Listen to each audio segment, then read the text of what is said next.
जय हिंद दोस्तों। आज झारखंड के कुछ महत्वपूर्ण करंट अफेयर को देखेंगे, उससे संबंधित रिलेटेड फैक्ट को भी साथ साथ देखते हुए चलेंगे।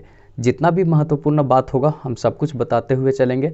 साथ में पेन पेपर सब कुछ लेकर बैठिएगा और साथ में लिखते भी चलिएगा। जो भी इम्पॉर्टेंट फैक्ट होगा वो हम यहाँ पे बताएंगे, वो आप नोट डाउन भी करते हुए चलिएगा। तो चलिए स्टार्ट करते हैं। तो चलिए फर्स्ट क्वेश्चन देखते हैं।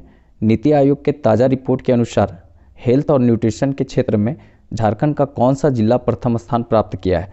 ये बहुत महत्वपूर्ण क्वेश्चन होगा, यहाँ से पक्का क्वेश्चन बन सकता है। तो जो रामगढ़ है वो प्रथम स्थान प्राप्त किया है। हेल्थ और न्यूट्रिशन के क्षेत्र में रामगढ़ जो है वो प्रथम स्थान प्राप्त किया है। तो थोड़ा सा इसको ध्यान में रखिएगा। अब अगर ये हेल्थ और न्यूट्रिशन का रिपोर्ट आया है उसमें रामगढ़ पहले स्थान पर रहा है, तो कुछ और रिपोर्ट देख लेते हैं जो यहाँ से क्वेश्चन पूछा जा सकता है। तो देखिए पहला ये है, स्कूलिंग और शिक्षा और साक्षरता विभाग के द्वारा ऑनलाइन पढ़ाई के लिए एक रिपोर्ट जारी किया गया था। तो उस मामले में अगर देखा जाए तो झारखंड का जो राज्य है, ये जो झारखंड राज्य है उसका स्थान प्राप्त हुआ है 13वां। ठीक है, ऑनलाइन शिक्षा और साक्षरता के क्षेत्र में और जो पढ़ाई के मामले में राज्यों का जो रिपोर्ट आया है उसमें इसका 13वां स्थान रहा है। तो इसको भी थोड़ा ध्यान में रखिएगा। इसी तरह से साक्षरता में पूछे तो झारखंड का स्थान कितना है, 32वां। मतलब बिहार के बाद नीचे से दूसरे स्थान पर झारखंड है। गरीबी में पूछे तो बिहार के बाद दूसरे स्थान पर सबसे गरीब कौन है, झारखंड है। तो इन सभी बातों को थोड़ा थोड़ा ध्यान में रखिएगा, कहीं ना कहीं पूछा जा सकता है। ठीक है, अगर बात यहाँ पर आया रामगढ़ का, तो रामगढ़ से रिलेटेड कुछ महत्वपूर्ण फैक्ट को देख लेते हैं जो बार बार प्रतियोगी परीक्षाओं में पूछा जाता है। तो देखिए सबसे पहले रामगढ़ राज्य की स्थापना 12 सितंबर 2007 को हुआ था और ये 24वां जिला बना था। 12 सितंबर 2007 को रामगढ़ जिला बना था और ये 24वां जिला के रूप में अस्तित्व में आया था। मतलब झारखंड जब बना था तो 18 जिले थे और उसके बाद 6 बाद में जिले बने। तो उसमें से सबसे लास्ट में जो जिला बना है वो है आपका कौन सा जिला, तो ये रामगढ़ है। इसका कभी कभी पूछता है ये कटा किस से, तो ये हजारीबाग से कटकर बना था। रामगढ़ जिला हजारीबाग से कटकर बना था और इसी 12 सितंबर 2007 को रांची से कटकर खुट्टी भी बना था। ठीक है, तो अगर रामगढ़ का बोला जाए तो आकार कैसा है, तो ट्रायंगल साइज का है, ट्रायंगल जैसा है, मतलब त्रिभुजाकार है। मतलब कहने का मतलब सिंपल सा जानिए कि इसका आकार कैसा है, त्रिभुजाकार है। और ये सबसे छोटा जिला भी है, इसको भी थोड़ा सा दिमाग में रखना है कि रामगढ़ सबसे छोटा जिला भी है, इसको भी ध्यान में रखना है। और पश्चिम बंगाल से सीमा साझा करता है, ये भी क्वेश्चन पूछता है, तो इसको भी ध्यान में रखना है। और ये एकमात्र मतलब जिला है जहाँ पर छावनी बोर्ड है। एकमात्र झारखंड का सैनिक छावनी बोर्ड कहाँ पे है, तो ये रामगढ़ में है। तो इसको थोड़ा सा ध्यान में रखिएगा। राज्य के पहला जो महिला इंजीनियरिंग कॉलेज बनेगा वो यहीं बनेगा। हम इसके पहले भी एक वीडियो में बताए थे कि पहला महिला इंजीनियरिंग कॉलेज कहाँ पे बनेगा, तो रामगढ़ में बनेगा। और पहला महिला विश्वविद्यालय कहाँ बनेगा, तो वो जमशेदपुर पूर्वी सिंहभूम में बनेगा। तो इसको भी थोड़ा सा ध्यान में रखिएगा क्योंकि यहाँ से भी बहुत अच्छा क्वेश्चन पूछा जा सकता है। तो देखिए इसके बाद छिन्नमस्तिका मंदिर अगर कभी पूछा जाए तो कहाँ पे है, तो ये छिन्नमस्तिका मंदिर है, वो भी आपका रामगढ़ में पड़ता है। फिर उसके बाद रजरप्पा जलप्रपात अगर पूछे तो ये भी कहाँ पर पड़ता है, तो ये भी आपका रामगढ़ में है। रजरप्पा जलप्रपात जो मतलब दामोदर नदी आती है तो उसके ऊपर से भैरवी नदी गिरती है और ये छिन्नमस्तिका मंदिर जहाँ पे है वहीं पर ये जलप्रपात बनता है और रामगढ़ में ही है। इसी तरह से पतरातू डैम भी आपको दिमाग में रखना है, पतरातू डैम जो है वो भी यहीं पे है। रामगढ़ राज्य की स्थापना जो है वो सिंहदेव सिंह और बागदेव सिंह ने किया था, तो रामगढ़ से संबंधित है, इसीलिए हम यहाँ पे बताएं कि सिंहदेव सिंह और बागदेव सिंह जो दोनों भाई थे उन्होंने 1368 ईस्वी में रामगढ़ राज्य की स्थापना किया था कर्णपुरा के राजा से छीनकर। तो इसको भी थोड़ा सा ध्यान में रखिएगा। वैसे आप जिला दर्शन देखेंगे तो हम ये सब बहुत अच्छा से बताएं, बस आप लोग अगर एक बार देखेंगे तभी समझ में आएगा। इतना क्रीम पोर्शन को वहाँ रखे हैं कि आप पूरा झारखंड को पढ़ना जरूरत नहीं है, बस केवल आप जिला दर्शन पढ़ लीजिए, पूरा झारखंड खत्म हो जाएगा। बस आप एक बार देखेंगे तब समझ में आएगा। ठीक है, तो और एक बहुत महत्वपूर्ण है कैथा शिव मंदिर। कैथा शिव मंदिर जो है वो भारतीय पुरातात्विक विभाग जो है उसको एक मान्यता दिया है कैथा शिव मंदिर को। ठीक है, पुरातात्विक मान्यता प्राप्ति हुआ है इसको कैथा शिव मंदिर को और भारतीय पुरातात्विक विभाग के द्वारा। तो इनको ध्यान में रखिएगा, इन सभी बातों को ध्यान में रखिएगा क्योंकि महत्वपूर्ण है और सब पूछे जाने वाला क्वेश्चन है। ठीक है, नेक्स्ट क्वेश्चन देखते हैं। झारखंड के किस महिला को ग्लोबल वुमेन इंस्पिरेशनल अवार्ड के लिए चुना गया है? तो ग्लोबल वुमेन इंस्पिरेशनल अवार्ड के लिए चुना गया है रितिका श्रीवास्तव को। रितिका श्रीवास्तव झारखंड की हैं, इनको ग्लोबल वुमेन इंस्पिरेशनल अवार्ड के लिए चुना गया है। तो कुछ और महत्वपूर्ण लेडी को देख लेते हैं जो बहुत फेमस रही है और कुछ न कुछ उनका संबंध जो है महत्वपूर्ण योगदान के लिए रहा है। जैसे आप एक नाम याद रखिएगा, गोल्डन गर्ल्स। गोल्डन गर्ल्स किसको कहते हैं? दीपिका कुमारी को कहते हैं, क्योंकि 2008 में जब कॉमनवेल्थ हो रहा था, कहाँ पे, तो ये आपका 2008-10 में शायद होगा, तो ये दिल्ली में हो रहा था, तो वहाँ पे 2 गोल्ड मेडल जीती थी, इसीलिए दीपिका कुमारी को गोल्डन गर्ल्स कहा जाता है। और ये तीरंदाजी की खिलाड़ी है, रांची से संबंध रखती है और तीरंदाजी में अभी नंबर 1 चल रही है, कौन? दीपिका कुमारी। तो ये गोल्डन गर्ल्स के नाम से जानी जाती है झारखंड में। उसके बाद जमुना टुड्डू को नाम सुने होंगे। जमुना टुड्डू जो है उसे लेडी टार्जन के नाम से जाना जाता है। मतलब कि जो आप दालमा क्षेत्र देख रहे हैं, 1976 में इसका स्थापना हुआ था दालमा का। हाथी प्रोजेक्ट 1992 से यहाँ चालू हुआ था। दालमा पूर्वी सिंहभूम जमशेदपुर में पड़ता है। तो वहाँ पे जो है जमुना टुड्डू जो हैं वो उस जंगल को सुरक्षा प्रदान करने के लिए खुद हंसुआ, बाली और ये सब लेके निकलती थी और किसी को भी पेड़ नहीं काटने देती थी। ये बहुत महत्वपूर्ण था, इसीलिए इसको लेडी टार्जन कहा जाता है। लेडी टार्जन के नाम से जाना जाता है जमुना टुड्डू को। और महत्वपूर्ण पर्यावरण के क्षेत्र में काम के लिए इनको जाना जाता है जमुना टुड्डू को। तो इनको थोड़ा सा ध्यान में रखिएगा। छुटनी देवी को तो बता दिए हैं, 2021 में इनको पद्मश्री भी इसीलिए मिला था कि डाइन प्रथा से उन्मूलन करने के लिए इनको मिला था छुटनी देवी को, तो ये भी महत्वपूर्ण रहेगा। और निक्की प्रधान, ये हॉकी की बहुत फेमस खिलाड़ी है, रांची क्षेत्र से आती हैं और हॉकी की बहुत फेमस खिलाड़ी हैं। इसी तरह से सुमराय टेट्टे ध्यानचंद पुरस्कार प्राप्त करने वाली एकमात्र ये महिला खिलाड़ी रही हैं। मतलब 2017 में इनको मिला था, तो उस समय तक के लिए, अब तो मिल गया और को, लेकिन ये महिला जो है खिलाड़ी रही है। झारखंड के क्षेत्र में तो अभी तक ध्यानचंद पुरस्कार जो है इन्हीं को मिला है, सुमराय टेट्टे को, और पुरुष में सिल्वानुस डुगडुग को मिला है, लेकिन महिला में इनको मिला है। तो ये थोड़ा सा ध्यान में रखिएगा। ध्यानचंद पुरस्कार सुमराय टेट्टे, ये पहली महिला होगी झारखंड क्षेत्र से। ठीक है, तो इन सभी बातों को थोड़ा थोड़ा ध्यान में रखिएगा क्योंकि यहाँ से भी एक अच्छा क्वेश्चन पूछा जा सकता है। नेक्स्ट क्वेश्चन देखते हैं। सघन निश्चय पोषण योजना के तहत टीबी के रोगियों को प्रति माह कितना रुपया दिया जाएगा? तो देखिए, प्रति माह जो है वो 500 रुपया दिया जाएगा टीबी के रोगियों को। टीबी जो है वो बहुत खतरनाक बीमारी होता है और ये एक दूसरे से फैलता भी है। कहने का मतलब ये बहुत कम्युनिकेट करके और फैलता है, तो इसीलिए ये बीमारी बहुत खतरनाक होता है। लंग्स, फेफड़ा से संबंधित बीमारी, और फेफड़ा इससे प्रभावित भी होता है। पूछता भी है कि टीबी से कौन सा अंग प्रभावित होता है, तो ये फेफड़ा जो होता है, लंग्स होता है, वो प्रभावित होता है। तो बहुत खतरनाक बीमारी है। भारत सरकार जो है वो टीबी खत्म करने का जो लक्ष्य रखी है 2025 रखी है। ठीक है, ये भी याद रखिएगा। भारत सरकार का लक्ष्य है कि 2025 तक टीबी को हम खत्म कर देंगे। और झारखंड सरकार निश्चय योजना के तहत जो रोगियों को 500 रुपये देने की बात कही है, क्योंकि ये सब रोगी के साथ थोड़ा लोग भेदभाव कर देता है, और भेदभाव नहीं करेगा तो थोड़ा सा बचने की संभावना कम हो सकता है, क्योंकि ये कम्युनिकेट करके फैलने वाला बीमारी में से है। ठीक है, तो टीबी जो है वो मरीजों को कितना दिया जाएगा? 500 रुपया दिया जाएगा। कुछ और हम योजना देख लेते हैं झारखंड सरकार का, जहां से क्वेश्चन बन सकता है। जैसे सीएम सपोर्ट ऐप्स, एक सीएम सपोर्ट ऐप है झारखंड सरकार का, जिसके तहत क्या करती है झारखंड सरकार कि गरीबों को मतलब पेट्रोल सस्ता देगी, गरीबों को पेट्रोल सस्ता देगी। इसके लिए एक ऐप्स बनाई है झारखंड सरकार, सीएम सपोर्ट ऐप। ठीक है, इसके तहत गरीबों को पेट्रोल सस्ता मिलेगा। इसी तरह से एक है पशुधन विकास योजना। पशुधन विकास योजना किस राज्य से संबंधित है? तो झारखंड से संबंधित है। पशुओं को और उनके साथ मालिकों को मतलब एक अच्छा कुछ बेनिफिट सरकार यहाँ पे देने की बात कही है। ठीक है, इसी तरह से है सहाय योजना। सहाय योजना जो है नक्सल के क्षेत्र में होता है क्या कि लोग धीरे धीरे नक्सल के क्षेत्र में चले जाते हैं। कहने का मतलब कुछ संसाधन के अभाव के कारण, पढ़ाई के अभाव के कारण, एजुकेशन के अभाव के कारण, खेल कूद के अभाव के कारण ये चले जाते हैं। तो सरकार का उद्देश्य है कि हम यहाँ पे सहाय योजना के तहत नक्सल क्षेत्र में जो लोग हैं उनको खेल के प्रति प्रतिभा को उजागर करेंगे और विश्व स्तर तक उसको लेकर जाने का प्रयास करेंगे। इसके लिए सहाय योजना सरकार लाई है कि नक्सल प्रभावित क्षेत्रों में खेल को प्रोत्साहित करके और लोगों को विश्व स्तर तक एक ख्याति प्रदान करना और उसको आगे जाकर प्रमोट करना, ये राज्य सरकार का उद्देश्य है।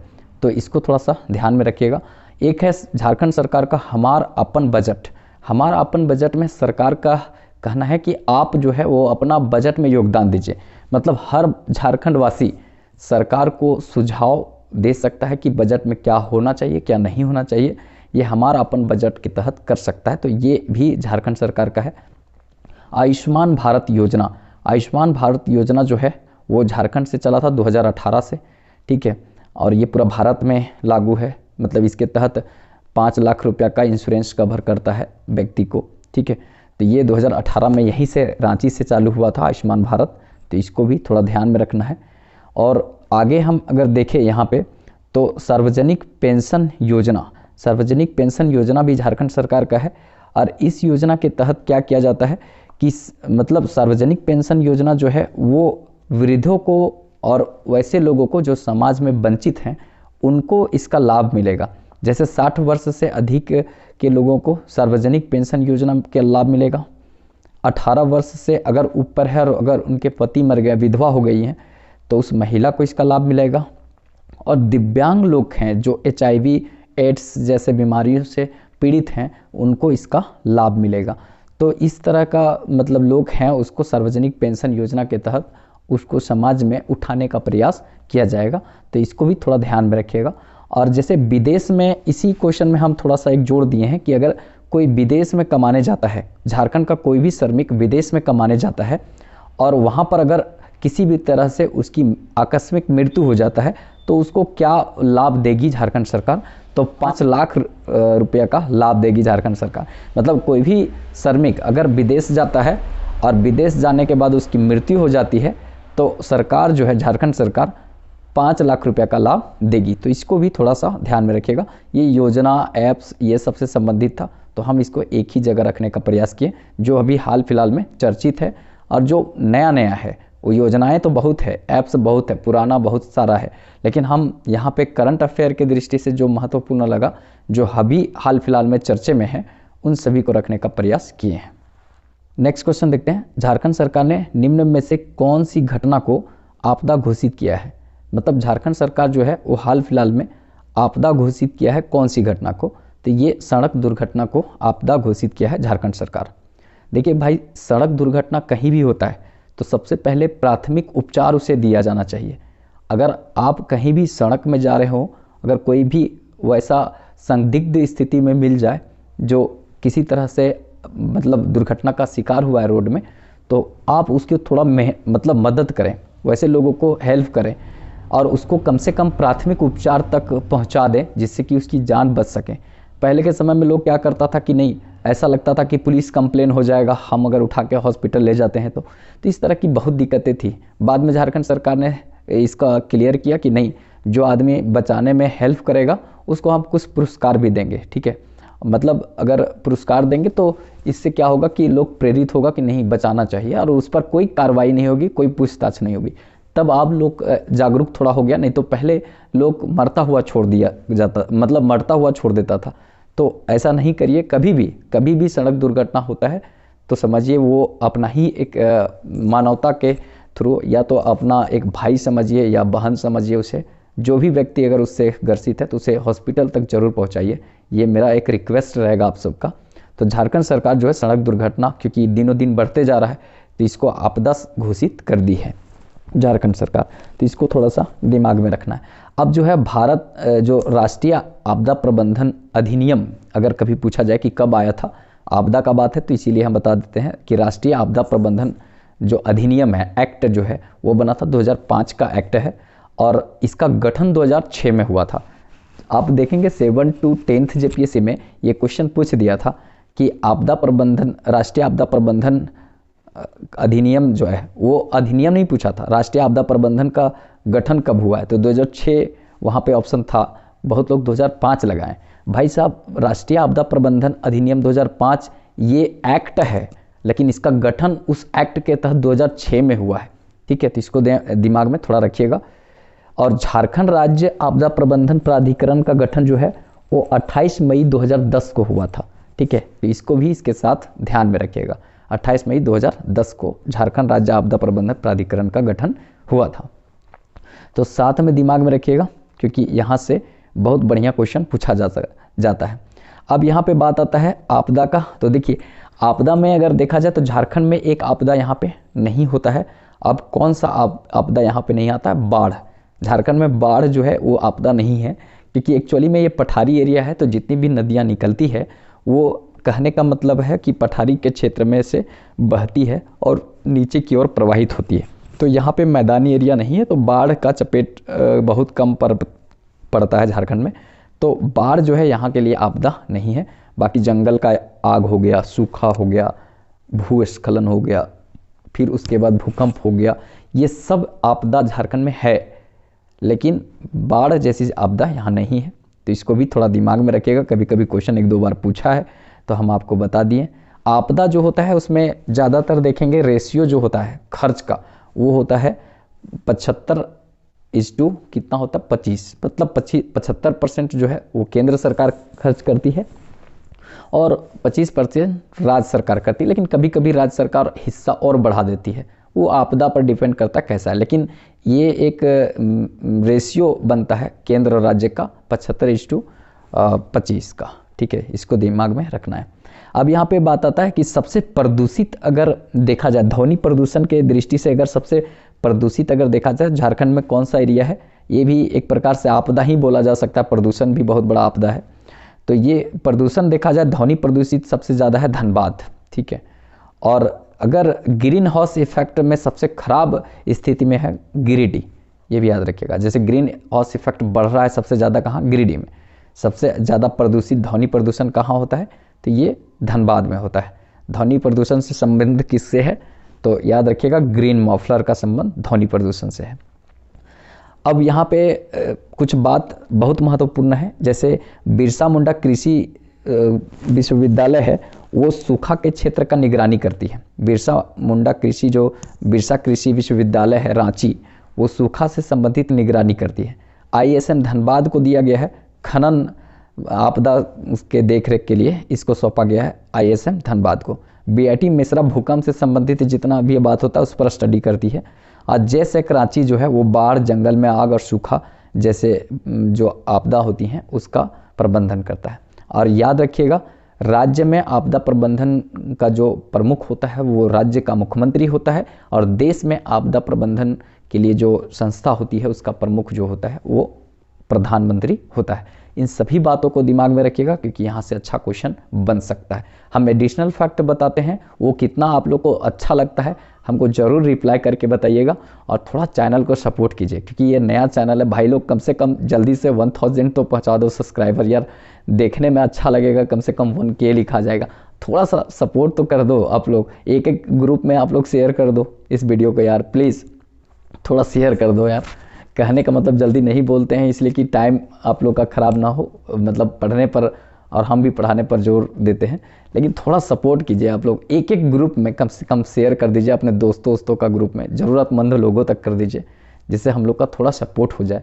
ठीक है, थोड़ा सा सपोर्ट कीजिए, वो आप लोग का कुछ नहीं जाता। वो लाल वाला बटन दबाकर अगर आप सब्सक्राइब कर लेंगे तो आप लोग को कुछ नहीं जाएगा, न कोई पैसा खर्च होता है। लाइक अगर कर देंगे तो उससे, सब्सक्राइब कर देने से कोई पैसा आप लोग का नहीं जाता होगा। अगर जाता है तो मत कीजिएगा, लेकिन हमको पता है कि उससे कुछ पैसे नहीं लगते हैं। सब्सक्राइब कर देना यार, कम से कम 1000 हो जाएगा जल्दी से। चलिए नेक्स्ट क्वेश्चन देखते हैं।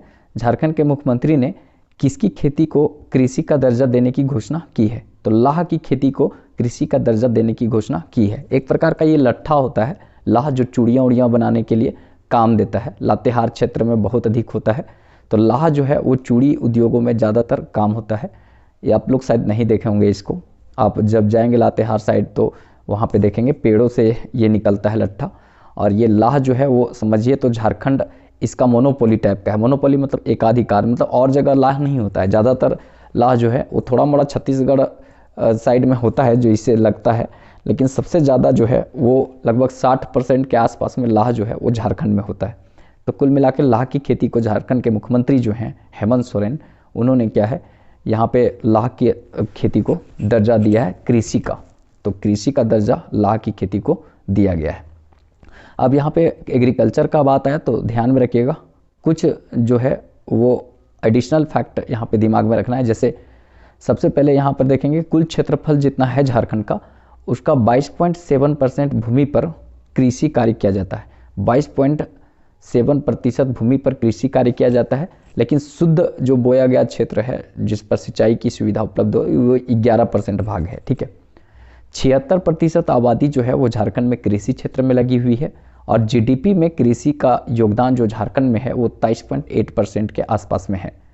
और यहाँ पे सर्वाधिक धान की खेती होता है जो लगभग 60% होता है। कितना होता है? तो लगभग ये 60% होता है। तो इसको भी थोड़ा ध्यान में रखिएगा, 60% धान की खेती झारखंड में होती है और वो भी सिंहभूम क्षेत्र में यहाँ पे धान की खेती होता है। तो देखिए अगर आपको पूछेगा कि कौन सी खेती कहाँ होता है तो देखिए बहुत आसान है यहाँ पे रखना दिमाग में। आलू, प्याज, गन्ना, ये सब जो है आलू, प्याज, गन्ना, ज्वार, बाजरा, ये जो है वो हजारीबाग में होता है। आलू, प्याज, गन्ना, ज्वार, बाजरा कहाँ होता है? हजारीबाग में होता है। इसी तरह से मड़ुआ जो है वो पहले के समय में जब नहीं धान चावल हुआ करता था तो मड़ुआ के रोटी लोग खाया करता था। और आपको विश्वास नहीं होगा, मड़ुआ का उत्पादन जो है सबसे ज़्यादा रांची में होता है, मतलब झारखंड की राजधानी रांची में होता है। इसी तरह से चावल अनुसंधान संस्थान तो हजारीबाग में है, लेकिन चावल जो है सबसे ज़्यादा कहाँ पर उत्पादन होता है तो वो सिंहभूम क्षेत्र में होता है। चावल का उत्पादन सिंहभूम में होता है और झारखंड में चावल जो है वो मुख्य भोजन भी है क्योंकि 60% उत्पादन यही होता है। दूसरा आप देखेंगे मक्का, तीसरा गेहूँ, मतलब दूसरा गेहूँ और तीसरा मक्का है।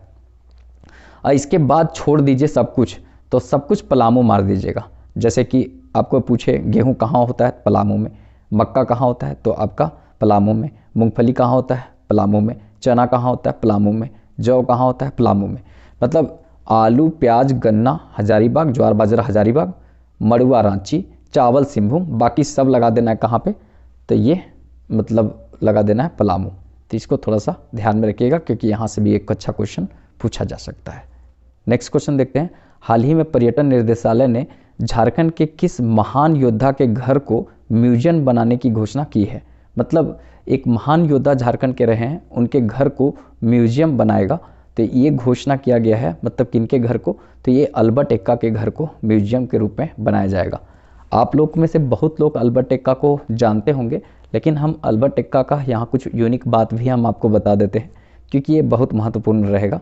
तो अल्बर्ट एक्का के घर को क्या बनाया जाएगा? म्यूजियम बनाया जाएगा। तो देखिए अल्बर्ट एक्का का जन्म जो हुआ था वो 27 दिसंबर 1942 ईस्वी को गुमला जिले के एक गांव है जरी गांव में हुआ था।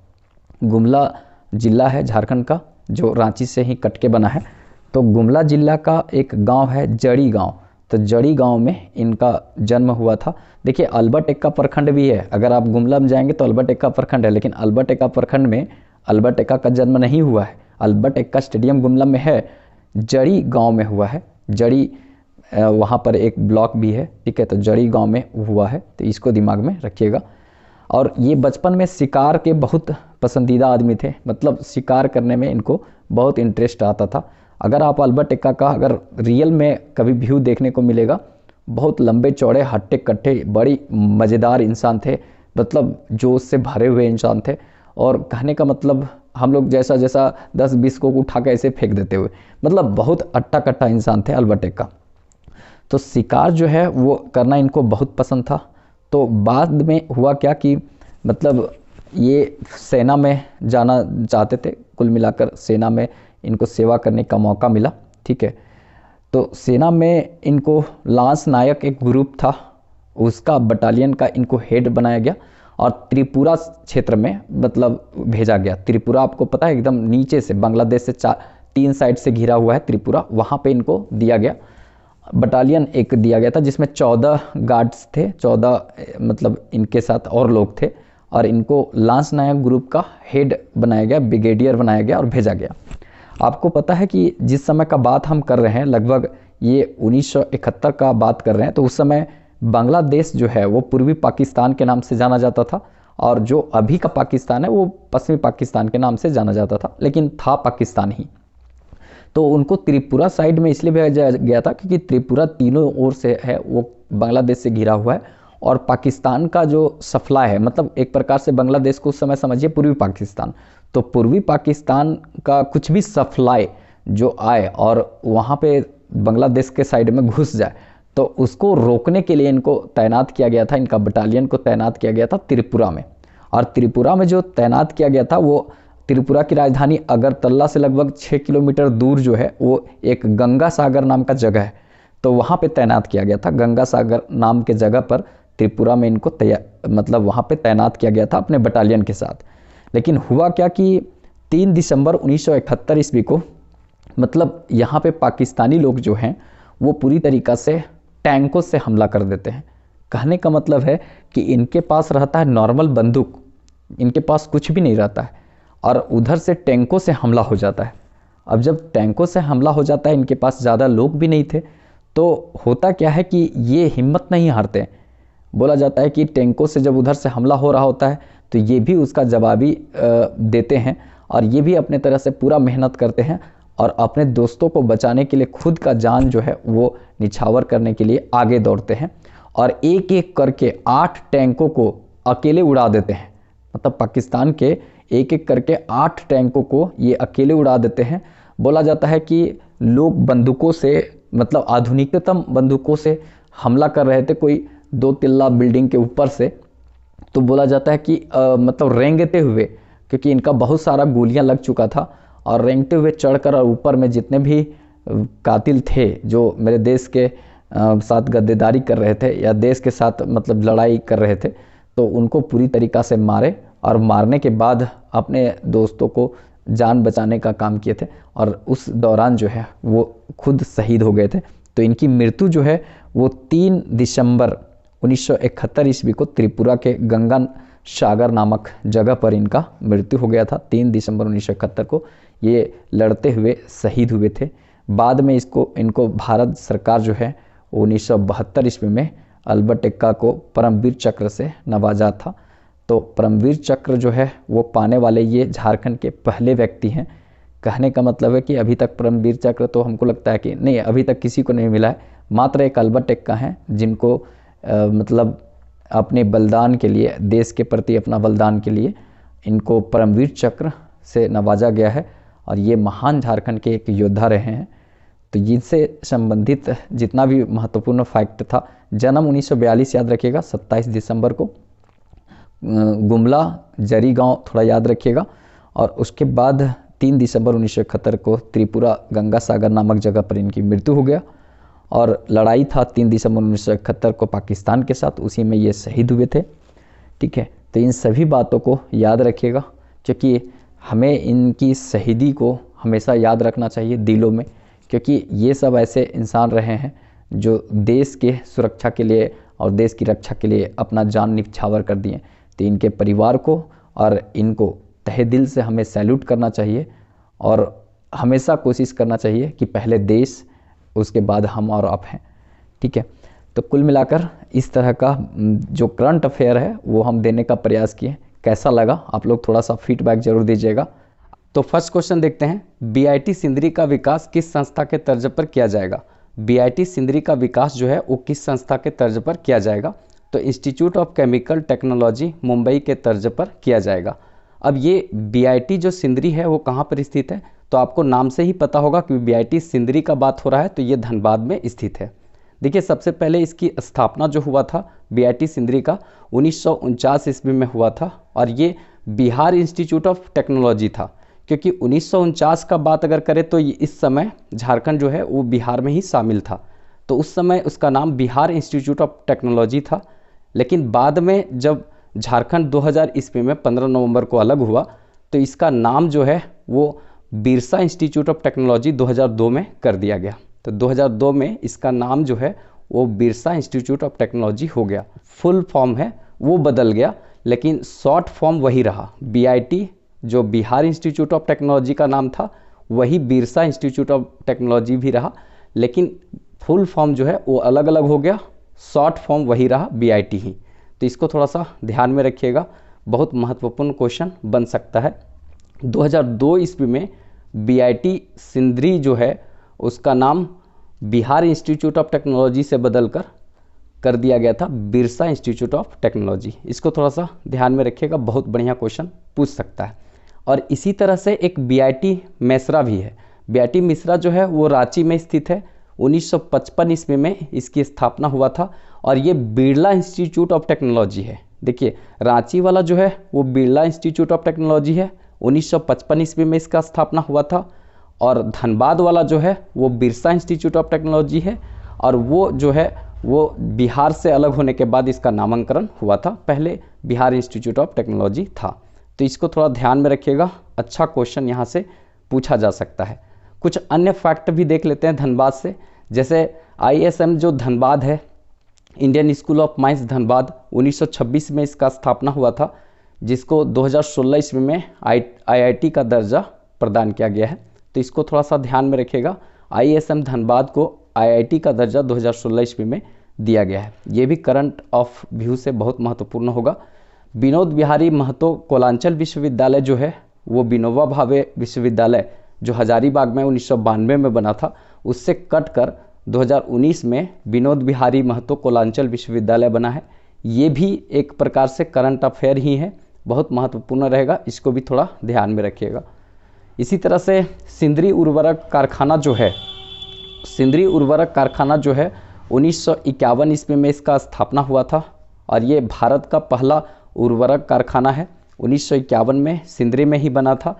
इसको फिर से मतलब यहाँ पे प्रोडक्शन करने की बात की जा रही है उर्वरक का, लेकिन फिलहाल अभी बंद है ये। 1951 में इसका स्थापना हुआ था, ध्यान में रखिएगा, बहुत बढ़िया क्वेश्चन पूछा जा सकता है। देखिए झरिया कोयला क्षेत्र भी यहीं पर है, आपको भी ये भी पता होना चाहिए, झरिया कोयला क्षेत्र धनबाद के ही क्षेत्र में पड़ता है। इसके बाद अगर देखेंगे सर्वाधिक जनसंख्या घनत्व जो है वो धनबाद का है। झारखंड में सर्वाधिक जनसंख्या घनत्व जो है वो धनबाद का है। 1316 व्यक्ति 1 वर्ग किलोमीटर में रहते हैं। ये सर्वाधिक जनसंख्या घनत्व किसका है? धनबाद का है, झारखंड में।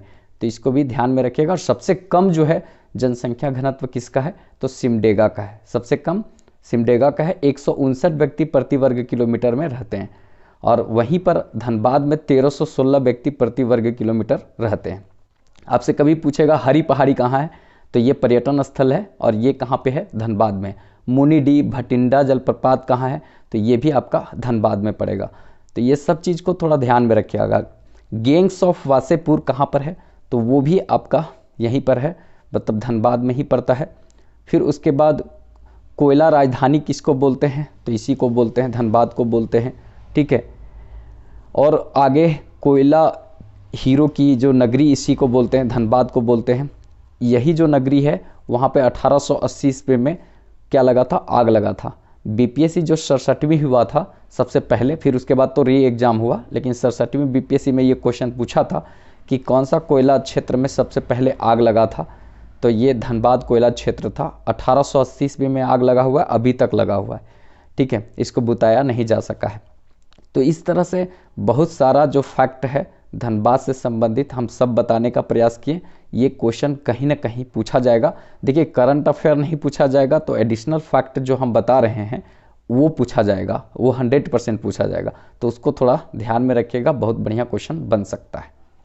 नेक्स्ट क्वेश्चन देखते हैं। झारखंड की अष्टम उरांव का चयन भारतीय सीनियर महिला फुटबॉल टीम में हुआ है, किस जिले से संबंध रखती हैं या संबंधित हैं? देखिए अष्टम उरांव जो है वो गुमला जिले से संबंध रखती हैं और फुटबॉल की खिलाड़ी हैं। अभी हाल फिलहाल में बहुत चर्चे में रही है क्योंकि भारतीय सीनियर फुटबॉल टीम महिला का है, उसमें इनका चयन हुआ है। और अगर देखा जाए तो अंडर जो 17 फीफा वर्ल्ड कप जो हो रहा था 2022 में, यहाँ पे तो 6 खिलाड़ियों का चयन हुआ है झारखंड से। फुटबॉल टीम में झारखंड से 6 खिलाड़ियों का चयन हुआ है अंडर 17 महिला फीफा वर्ल्ड कप में। तो उस जो फीफा वर्ल्ड कप का कप्तानी करेगी वो गुमला की ही अष्टम उरांव करेगी। तो इसलिए भी ये बहुत फेमस है। अष्टम उरांव का संबंध जो है वो फुटबॉल से है और भारतीय टीम का ये लीड करेगी, भारतीय टीम को लीड करेगी ये झारखंड की बेटी, तो बहुत महत्वपूर्ण रहेगा। और इसके साथ साथ में 6 खिलाड़ियों का यहाँ पे चयन हुआ है अंडर महिला FIFA world cup football team में 2022 के लिए, तो इसको थोड़ा सा ध्यान में रखिएगा। और झारखंड की बेटी अष्टम उरांव जो है ये क्या करेगी, लीड करेगी, मतलब कैप्टानी करेगी किसका, तो फीफा वर्ल्ड कप का, तो इसको थोड़ा ध्यान में रखिएगा। इसी तरह से एक खेल यहाँ पे झारखंड में हुआ है, सेफ अंडर 18 महिला फुटबॉल चैंपियनशिप। सेफ अंडर 18 महिला फुटबॉल चैंपियनशिप जो आयोजित किया गया है वो जमशेदपुर में किया गया है, इसको भी थोड़ा ध्यान में रखिएगा क्योंकि ये भी क्वेश्चन पूछा जा सकता है, तो थोड़ा ध्यान में रखिएगा। अब यहाँ पे जैसे दीपिका कुमारी का संबंध किससे है, तीरंदाजी से है, पूरा वर्ल्ड में वो नंबर 1 तीरंदाज हैं, गोल्डन गर्ल्स के नाम से जाना जाता है क्योंकि 2010 कॉमनवेल्थ में वो 2 गोल्ड जीती थी, इसीलिए गोल्डन गर्ल्स कहते हैं। माही जो हैं वो महेंद्र सिंह धोनी को कहते हैं। कैलाशपति भवन में रहते हैं वो ध्रुवा में, 43 एकड़ में फैला हुआ बहुत बड़ा सा एरिया में अपना उनका फॉर्म है जहां वो रहते हैं, कैलाशपति उनका घर का नाम है, वो भी जानते होंगे। वरुण एरोन का संबंध भी झारखंड से है, वो एक क्रिकेटर हैं। सौरव तिवारी का भी संबंध जो है वो झारखंड से है, वो क्रिकेटर हैं, ठीक है। फिर आपका लक्ष्मी पांड्या बॉक्सिंग करती हैं, अरुणा मिश्रा वो भी बॉक्सिंग करती है, और श्रिता लकड़ा ये हॉकी की खिलाड़ी हैं, ठीक है। अंशुता लकड़ा हॉकी की खिलाड़ी है, निक्की प्रधान हॉकी की खिलाड़ी हैं, ठीक है। ये सब झारखंड से संबंधित फेमस खिलाड़ी हैं। सिल्वानुस डुगलू ये भी हॉकी की खिलाड़ी, हॉकी से संबंधित रखते हैं, ठीक है। सुमराई टेटे ये भी हॉकी से संबंध रखते हैं। तो इस तरह से जितने भी खिलाड़ी हैं उनका थोड़ा दिमाग में रखिएगा क्योंकि बहुत अच्छा खेल से क्वेश्चन पूछा जा सकता है, ठीक है। अब यहाँ पे बात आया गुमला का, तो गुमला से संबंधित महत्वपूर्ण फैक्ट दिमाग में रखना है कि गुमला जो है 1902 में रांची जिला से मतलब एक अलग अनुमंडल के रूप में बना था, फिर 1983 ईस्वी में ये अलग जिला के रूप में अस्तित्व में आया था रांची से कटकर। अगर देखा जाए तो गुमला में बहुत इम्पॉर्टेंट पर्यटन स्थल है जिसमें अंजन धाम जो है वो बहुत फेमस है। अंजन धाम यहाँ पे बोला जाता है कि माता सीता का यहाँ कटोरा, माता सीता जिसमें खाती थी वो थाली सब यहाँ पर था। हनुमान जी जब जा रहे थे मतलब यहाँ से अगर देखा जाए तो कैलाश पर्वत पर, तो यहाँ पर आए थे ऐसा बोला जाता है, इसीलिए अंजन धाम यहाँ फेमस है, ठीक है। उसी तरह से मतलब परशुराम का यहाँ पे टांगीनाथ मतलब टांगीनाथ मंदिर है। बोला जाता है कि परशुराम का फालसा यहाँ पे गड़ा हुआ है और वो उसको फालसा को देहाती भाषा में गांव साइड में टांगी कहता है, इसीलिए टांगीनाथ गुफा यहाँ पे है। नागफनी जलप्रपात भी है, देखने लायक है। प्रेमा घाट, सदनी घाट जलप्रपात है, ये भी देखने लायक है। पालकोट वन्य अभ्यारण्य जो गुमला में है बहुत फेमस है, जाके देख सकते हैं आप इसको, ठीक है। ये सब जो है बहुत अच्छा देखने वाला है। डोईसा का किला है यहाँ पे, डोईसा का गढ़ है उसको देख सकते हैं। कोराम्बे स्थली, ठीक है, इसको भी देख सकते हैं। झारखंड का हल्दी घाटी जो कोराम्बे को कहा जाता है वो यहीं पर है। तो इन सभी चीज़ों का थोड़ा दिमाग में रखिएगा क्योंकि यहाँ से क्वेश्चन पूछा जा सकता है। गुमला से बहुत फेमस आते हैं व्यक्ति, अल्बर्ट एक्का जिनका संबंध गुमला से है, उनको भी ध्यान में रखिएगा। टाना भगत जिन्होंने मतलब जतरा भगत, टाना भगत आंदोलन को चालू किए थे, उनका भी संबंध ये गुमला से ही रहा है। तो गुमला जो है बहुत अच्छा स्थली रहा है, मेरे महान महान योद्धा यहाँ जन्म लिए हैं, ठीक है। तो इस ख्याल से थोड़ा दिमाग में रखिएगा, बहुत अच्छा क्वेश्चन बन सकता है। नेक्स्ट क्वेश्चन देखते हैं, झारखंड के किस जिले में राष्ट्रीय जलीय जीव के संरक्षण हेतु डॉल्फिन सफारी बनाने का प्रस्ताव दिया गया है? तो डॉल्फिन सफारी बनाने का प्रस्ताव साहेबगंज में दिया गया है। बहुत बढ़िया यहाँ पे क्वेश्चन पूछ सकता है कि डॉल्फिन सफारी बनाने का प्रस्ताव साहेबगंज में दिया गया है। देखिए कहने का मतलब है गंगा नदी जो है झारखंड के एकमात्र जिला है साहेबगंज जहाँ से होकर गंगा गुजरती है। सर्वाधिक जो गंगा नदी गुजरती है वो उत्तर प्रदेश में गुजरती है और उत्तर प्रदेश में ही कानपुर जो है वो सबसे बड़ा शहर है जो गंगा नदी पर बसा हुआ है। और सबसे कम जो है गंगा नदी जो है वो झारखंड की राजधानी मतलब झारखंड का जो क्षेत्र है साहेबगंज से होकर गुजरता है। कहने का मतलब है कि साहेबगंज से कहीं कहीं लिखता है 80 किलोमीटर गंगा गुजरती है, कहीं कहीं लिखता है कि ये 3 किलोमीटर गुजरती है। आप उसको एक बार देख लीजिएगा, लेकिन गंगा नदी झारखंड के साहेबगंज से ही गुजरती है और सबसे कम जो है गंगा नदी झारखंड से ही गुजरती है। कहने का मतलब है कि 5 राज्यों से गंगा नदी गुजरती है, उसमें सबसे अधिक है उत्तर प्रदेश और सबसे कम झारखंड में गुजरती है। ये थोड़ा सा दिमाग में रखिएगा, बहुत बढ़िया क्वेश्चन पूछा जा सकता है। अब यहाँ पे बात आया साहेबगंज से, तो साहेबगंज से कुछ और महत्वपूर्ण करंट अफेयर और इससे संबंधित बात है। जैसे देश का दूसरा जो मल्टी मॉडल टर्मिनल है वो बना है कहाँ पे, तो साहेबगंज में बना है। दूसरा मल्टी मॉडल टर्मिनल साहेबगंज में बना है, लेकिन पूछेगा पहला कहाँ बना है, तो वाराणसी उत्तर प्रदेश में बना है।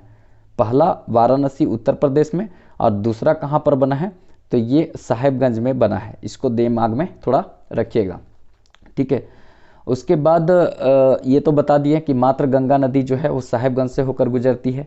राजमहल पहाड़ी क्षेत्र जो है वो साहेबगंज में स्थित है। यहीं पर जो है राजमहल पहाड़ी क्षेत्र में सोरिया पहाड़िया, माल पहाड़िया जनजाति निवास करती हैं। इसको भी थोड़ा ध्यान में रखिएगा, पहाड़ी के ऊपरी क्षेत्र में। उधवा पक्षी विहार जो है वो साहेबगंज में स्थित है। मोतीझरा जलप्रपात जो है वो साहेबगंज में स्थित है। और अकबरी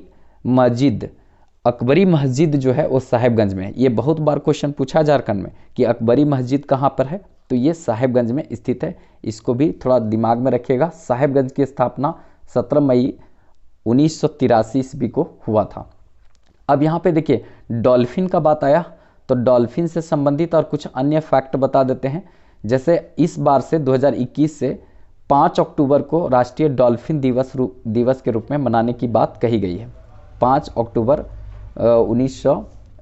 अक्टूबर को डॉल्फिन दिवस मनाने की बात की गई है 2021 से। ये बहुत बढ़िया क्वेश्चन बनेगा। और राष्ट्रीय जलीय जीव जो डॉल्फिन है उसको प्लेटेनी स्टागेगिटिका कहते हैं। जो राष्ट्रीय जलीय जीव डॉल्फिन है वो गंगा नदी में जो रहती है डॉल्फिन, वो किस कैटेगरी के डॉल्फिन को राष्ट्रीय जलीय जीव घोषित किया गया है, तो प्लेटेनी स्टागेगेटिका को किया गया है। उसका नाम है ये प्लेटेनी स्टागेगेटिका, ये राष्ट्रीय जलीय जीव घोषित किया गया है। देखिए गंगा नदी को राष्ट्रीय रिवर घोषित किया गया था 2008 में, डॉल्फिन को राष्ट्रीय जलीय जीव घोषित किया गया था 2009 में, और हाथी को विरासत पशु घोषित किया गया था 2010 में। और हाथी प्रोजेक्ट की शुरुआत दालमा वन्यजीव अभ्यारण्य झारखंड से हुआ था कब, 1992 में। तो इसको थोड़ा ध्यान में रखिएगा। देखिए अगर इस तरह की चीज़ें पसंद आ रहा होगा तो थोड़ा आप लोग लाइक कर दीजिएगा वीडियो को, क्योंकि आप लोग लाइक करते हैं तो थोड़ा सा मोटिवेशन मिलता है। और वो जो रेड वाला बटन दिख रहा है ना, उसको दबाकर थोड़ा सब्सक्राइब कर दीजिए, क्योंकि अगर आप लोग सब्सक्राइब करते हैं, लाइक करते हैं, तो हम लोग का एक मोटिवेशन मिलता है कि और ज़्यादा से ज़्यादा और अच्छा कंटेंट आपके सामने लाया जाए। ये मेरा पूरा तरीका से प्रयास रहता है। बस थोड़ा सपोर्ट कीजिए भाई साहब, जल्दी से कम 1K तो पहुँचाइए। कहने का मतलब है कि अगर आप लोग 1K से पार कर देंगे तो हम लोग को थोड़ा सा अच्छा लगेगा। अभी अंक में दिख रहा है, नया चैनल है, थोड़ा सपोर्ट कीजिए और इसको थोड़ा ज़रूरतमंद लोगों तक भी शेयर कीजिए। सब्सक्राइब नहीं किए होंगे तो रेड बटन प्रेस करके सब्सक्राइब कर लीजिए, कि जिसमें अगली बार जो हम वीडियो दें वो 1K हो जाए उसके बाद दे, ठीक है। तो थोड़ा सपोर्ट कीजिए। अगर आप लोग चाहते हैं कि अगर जैसा अभी हम झारखंड करंट अफेयर चल रहे हैं उसी तरह का अगर नेशनल करंट अफेयर चाहते हैं कि अंतर्राष्ट्रीय राष्ट्रीय स्तर का करंट अफेयर दिया जाए और इसी तरह का रिलेट करके दिया जाए, तो आप कमेंट करके बताइएगा कि अगर आप लोग को इस तरह का कमेंट मतलब इस तरह का वीडियो चाहिए, नेशनल इंटरनेशनल करंट अफेयर चाहिए और इसी तरह का रिलेट करके चाहिए और इससे अच्छा रिलेट करके चाहिए, तो आप लोग कमेंट करके बताइएगा। हम लोग देखेंगे कि अगर आप लोग का अच्छा रिस्पांस रहा, अगर आप लोग का पूरा सपोर्ट रहा, तो हम नेशनल और इंटरनेशनल करंट अफेयर भी झारखंड के इस तरह का करंट अफेयर के साथ लेकर आएंगे। जैसे झारखंड करंट अफेयर बता रहे हैं उसी तरह से नेशनल और इंटरनेशनल करंट अफेयर भी लाएंगे। बस थोड़ा सपोर्ट और आप लोग का कमेंट का हम लोग का इंतज़ार रहेगा कि अगर आप लोग का फीडबैक ठीक मिलता है तो हम उसको लाने का प्रयास करेंगे। नेक्स्ट क्वेश्चन देखते हैं, झारखंड का कौन सा शहर साइंस फिल्म फेस्टिवल की मेज़बानी करेगा? झारखंड का कौन सा शहर साइंस फिल्म फेस्टिवल का मेज़बानी करेगा? तो देखिए बोकारो जो शहर है वो साइंस फिल्म फेस्टिवल का मेज़बानी करेगा। देखिए ये तीसरा है, इसके पहले ये साल 2 और हो चुका है। कहने का मतलब सबसे पहले जो विज्ञान फिल्म महोत्सव जो है वो सबसे पहले कहाँ पर हुआ था, तो ये हुआ था आपका लोहरदगा में। सबसे पहले जो साइंस फिल्म फेस्टिवल जो हुआ था वो लोहरदगा में हुआ था। दूसरा जो है वो गिरिडीह में हुआ, और ये बोकारो में जो हो रहा है वो तीसरा है। तो अगर आपसे कभी पूछ ले कि शहर में जो है साइंस फिल्म फेस्टिवल की मेज़बानी जो है पहला कहाँ हुआ था, तो लोहरदगा में याद रखना है, और उसके बाद आपको याद रखना है कि सबसे बाद में तीसरा कहाँ हुआ, तो ये बोकारो में हुआ, और दूसरा कहाँ पे हुआ, गिरिडीह में। तो इसको थोड़ा सा दिमाग में रखिएगा, क्योंकि यहाँ से एक अच्छा क्वेश्चन पूछ सकता है। अब यहाँ पे बात आया बोकारो का, तो बोकारो से संबंधित कुछ और फैक्ट है उसको जान लेते हैं।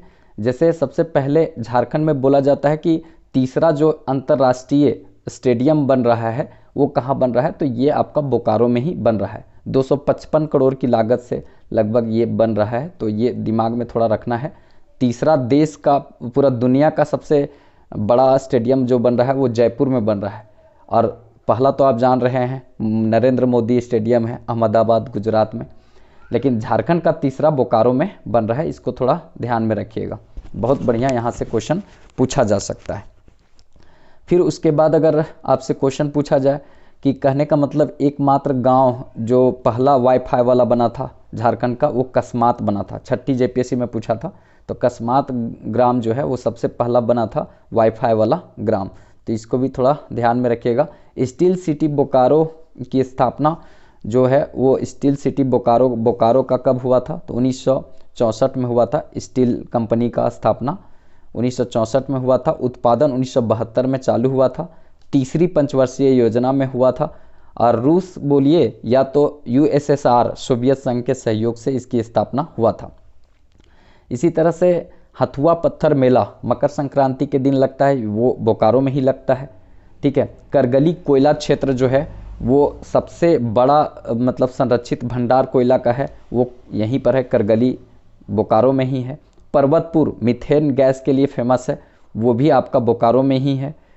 इसके बाद आपसे पूछा जाएगा यहाँ पे कि खोरठा रिसर्च सेंटर कहाँ पे है, तो ये भी बोकारो में है, ये हाल फिलहाल में ही बना है। तो इसको भी थोड़ा दिमाग में रखिएगा, क्योंकि खोरठा का जो विकास है वो यही क्षेत्र बोकारो और धनबाद के क्षेत्र से हुआ था। इसको थोड़ा सा दिमाग में रखना है। और बोकारो जो है वो एक और यहाँ पर इम्पोर्टेंट है कि बारूद कारखाना, ठीक है, विस्फोटक कारखाना गोमियों में है, उसकी स्थापना 1956 ईस्वी में हुआ था। तो इसको भी ध्यान में रखिएगा, क्योंकि इन सभी क्वेश्चन से बढ़िया क्वेश्चन बन सकता है किसी भी एग्जाम में, तो इसको ध्यान में रखिएगा। और करंट अफेयर तो आपको बता ही दिए कि साइंस जो फिल्म फेस्टिवल है उसकी मेज़बानी कौन करेगा, बोकारो करेगा, और ये तीसरा है इस साल का। तो इस सब बातों को थोड़ा ध्यान में रखिएगा। नेक्स्ट क्वेश्चन देखते हैं, भारत का मुख्य निर्वाचन आयुक्त किसे बनाया गया है। तो देखिए, भारत का मुख्य निर्वाचन आयुक्त जो है वो राजीव कुमार को बनाया गया है। अब यहाँ पे बात आता है कि भारत का मुख्य निर्वाचन आयुक्त पढ़ने की क्या ज़रूरत पड़ा। कहने का मतलब है कि जो ये राजीव कुमार हैं वो झारखंड कैडेट के अधिकारी हैं, इसीलिए इसको पढ़ना बहुत ज़रूरी है। कहने का मतलब राजीव कुमार जो हैं वो झारखंड कैडेट के 1984 बैच के आईएएस अधिकारी हैं और रांची के उपायुक्त भी रहे हैं, और अभी जो है राजीव कुमार मुख्य निर्वाचन आयुक्त हैं भारत सरकार के, तो इसीलिए इनको पढ़ना जरूरी है। इसी तरह से एक है राजीव गोबा। राजीव गोबा जो हैं वो भी बहुत फेमस है, वो भी झारखंड कैडेट के अधिकारी हैं और अभी कैबिनेट सचिव हैं। मतलब अधिकारी में सबसे सर्वोच्च अधिकारी होता है कैबिनेट सचिव। तो कैबिनेट सचिव जो अभी हैं भारत सरकार के, जिसको एक मंत्री का दर्जा भी मिलता है, मंत्री जैसा मतलब बोलने का अधिकार संसद में मिलता है, केवल वोट देने का अधिकार नहीं मिलता है।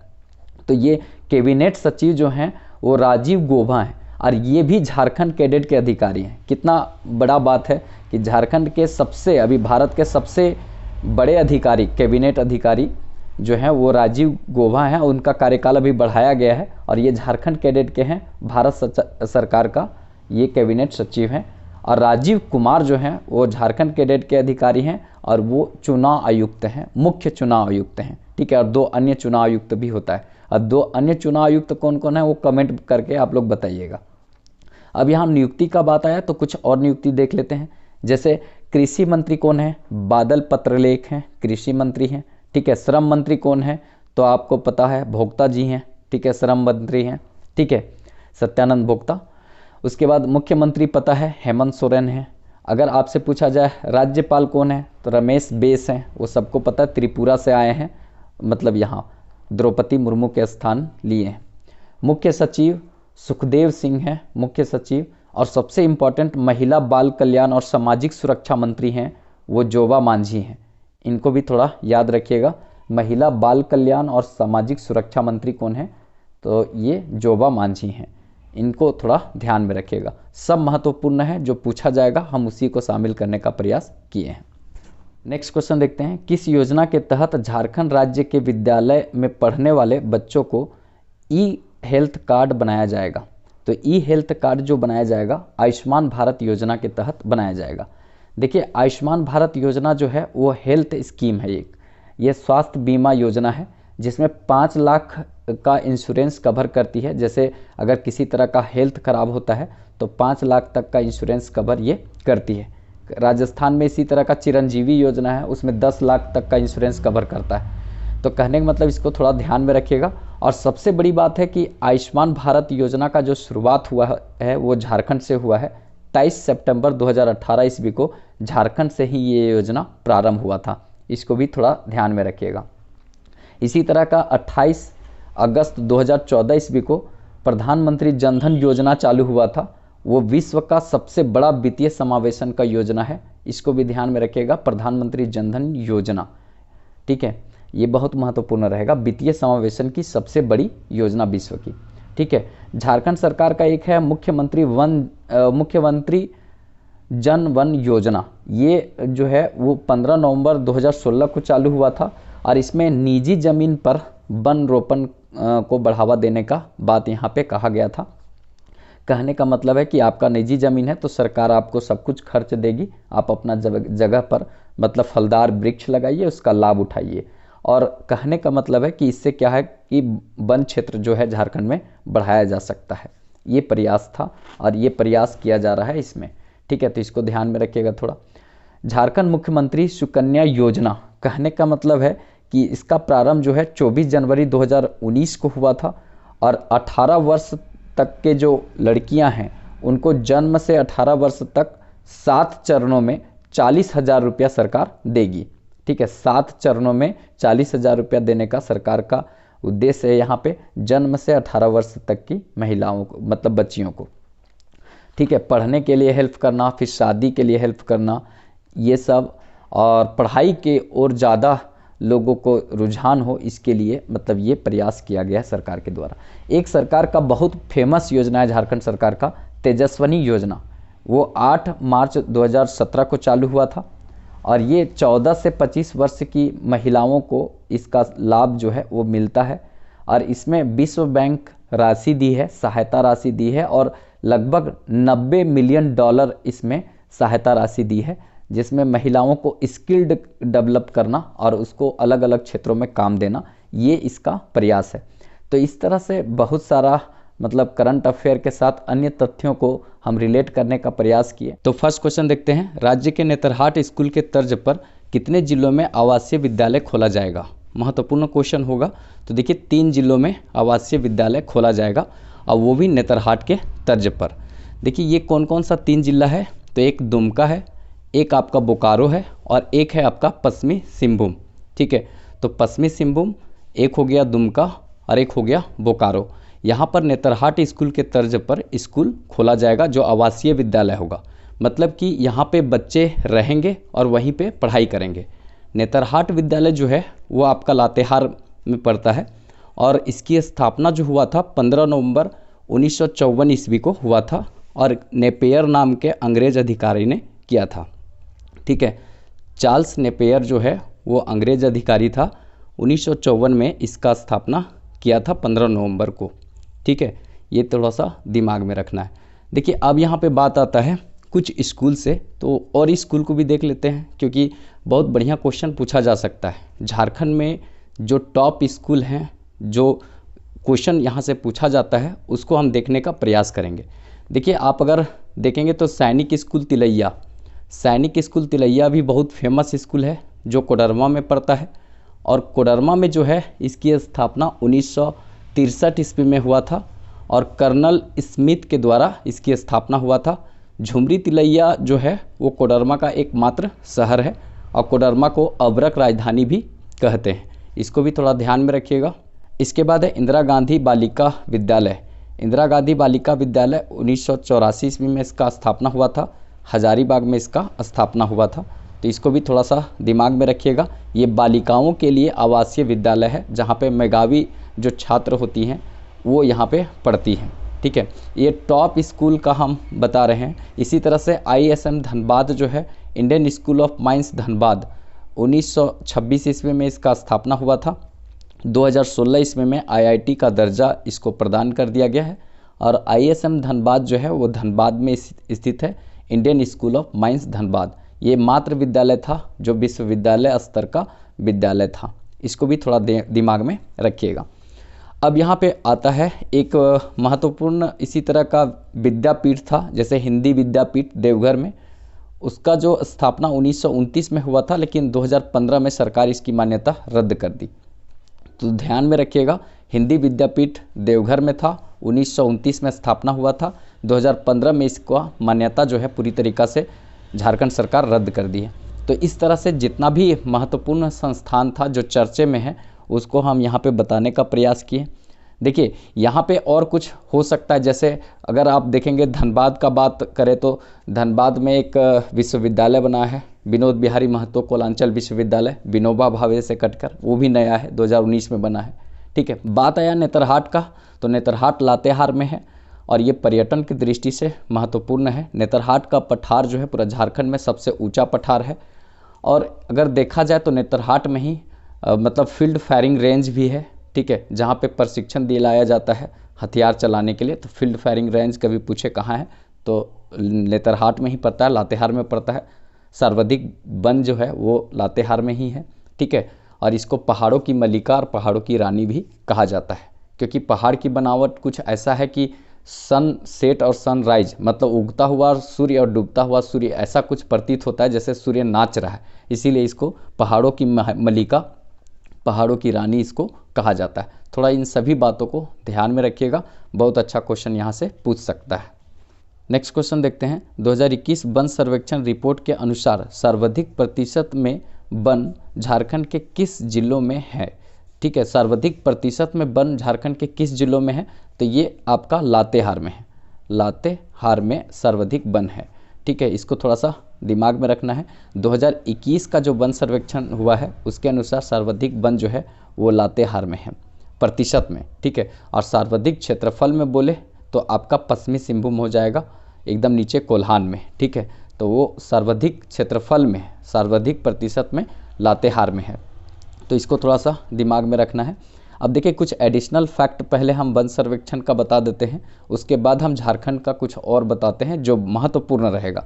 जैसे वन सर्वेक्षण रिपोर्ट जो है वो 2021 है ये, और ये अगर देखा जाए तो 17वां रिपोर्ट है। 2021 का वन सर्वेक्षण रिपोर्ट 17वां रिपोर्ट है।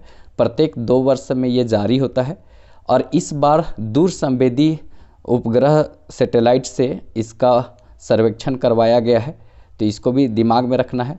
सर्वप्रथम जो वन सर्वेक्षण रिपोर्ट है वो 1987 ईस्वी में जारी हुआ था, उसके बाद से जारी लगातार होते रहा है और ये 2021 वाला 17वां रिपोर्ट है। ये रिपोर्ट जो है उत्तराखंड देहरादून से जारी होता है।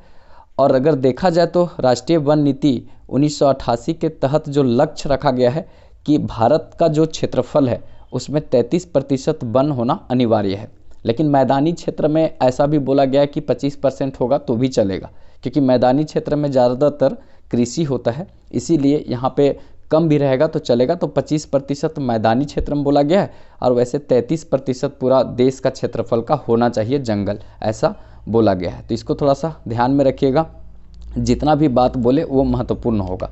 सर्वाधिक यहाँ पे देखा जाए तो वन जो है वो कहाँ पे बढ़ा है, तो सर्वाधिक जो वनों में वृद्धि देखा जाए तो आंध्र प्रदेश में हुआ है और झारखंड जो है वो 5वां स्थान रखता है वन वृद्धि में। देखिए झारखंड में जो है 5वां स्थान रहा है पूरा भारत में, 110 वर्ग किलोमीटर में लगभग वनों में वृद्धि हुआ है झारखंड में। तो इस तरह से ये 5वां स्थान पर आता है। पहले स्थान पर वृद्धि में मतलब आंध्र प्रदेश और 5वें स्थान पर आता है कौन? झारखंड। तो इसको थोड़ा सा ध्यान में रखिएगा। देखिए कहने का मतलब झारखंड का कुल क्षेत्रफल अगर देखा जाए तो अब झारखंड की स्थिति को बताते हैं। तो झारखंड का जो कुल क्षेत्रफल है वो 79714 वर्ग किलोमीटर है उस अगर देखा जाए तो पूरा भारत का क्षेत्रफल का 2.42% है। अगर झारखंड में वन देखा जाए तो कुल वन का क्षेत्रफल 23,721.4 वर्ग किलोमीटर में है।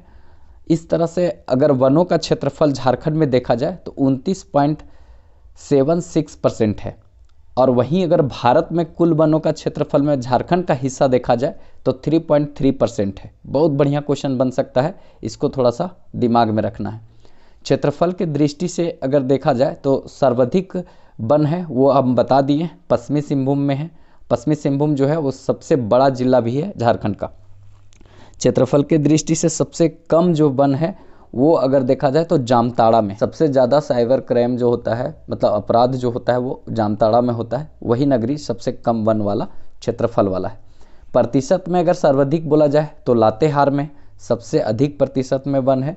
वहीं पर देखा जाए तो सबसे कम जंगल जो है वो कहाँ पे है तो जामताड़ा में है प्रतिशत में भी। और अगर देखा जाए तो क्षेत्रफल में भी सबसे कम कहाँ पे है, जामताड़ा में।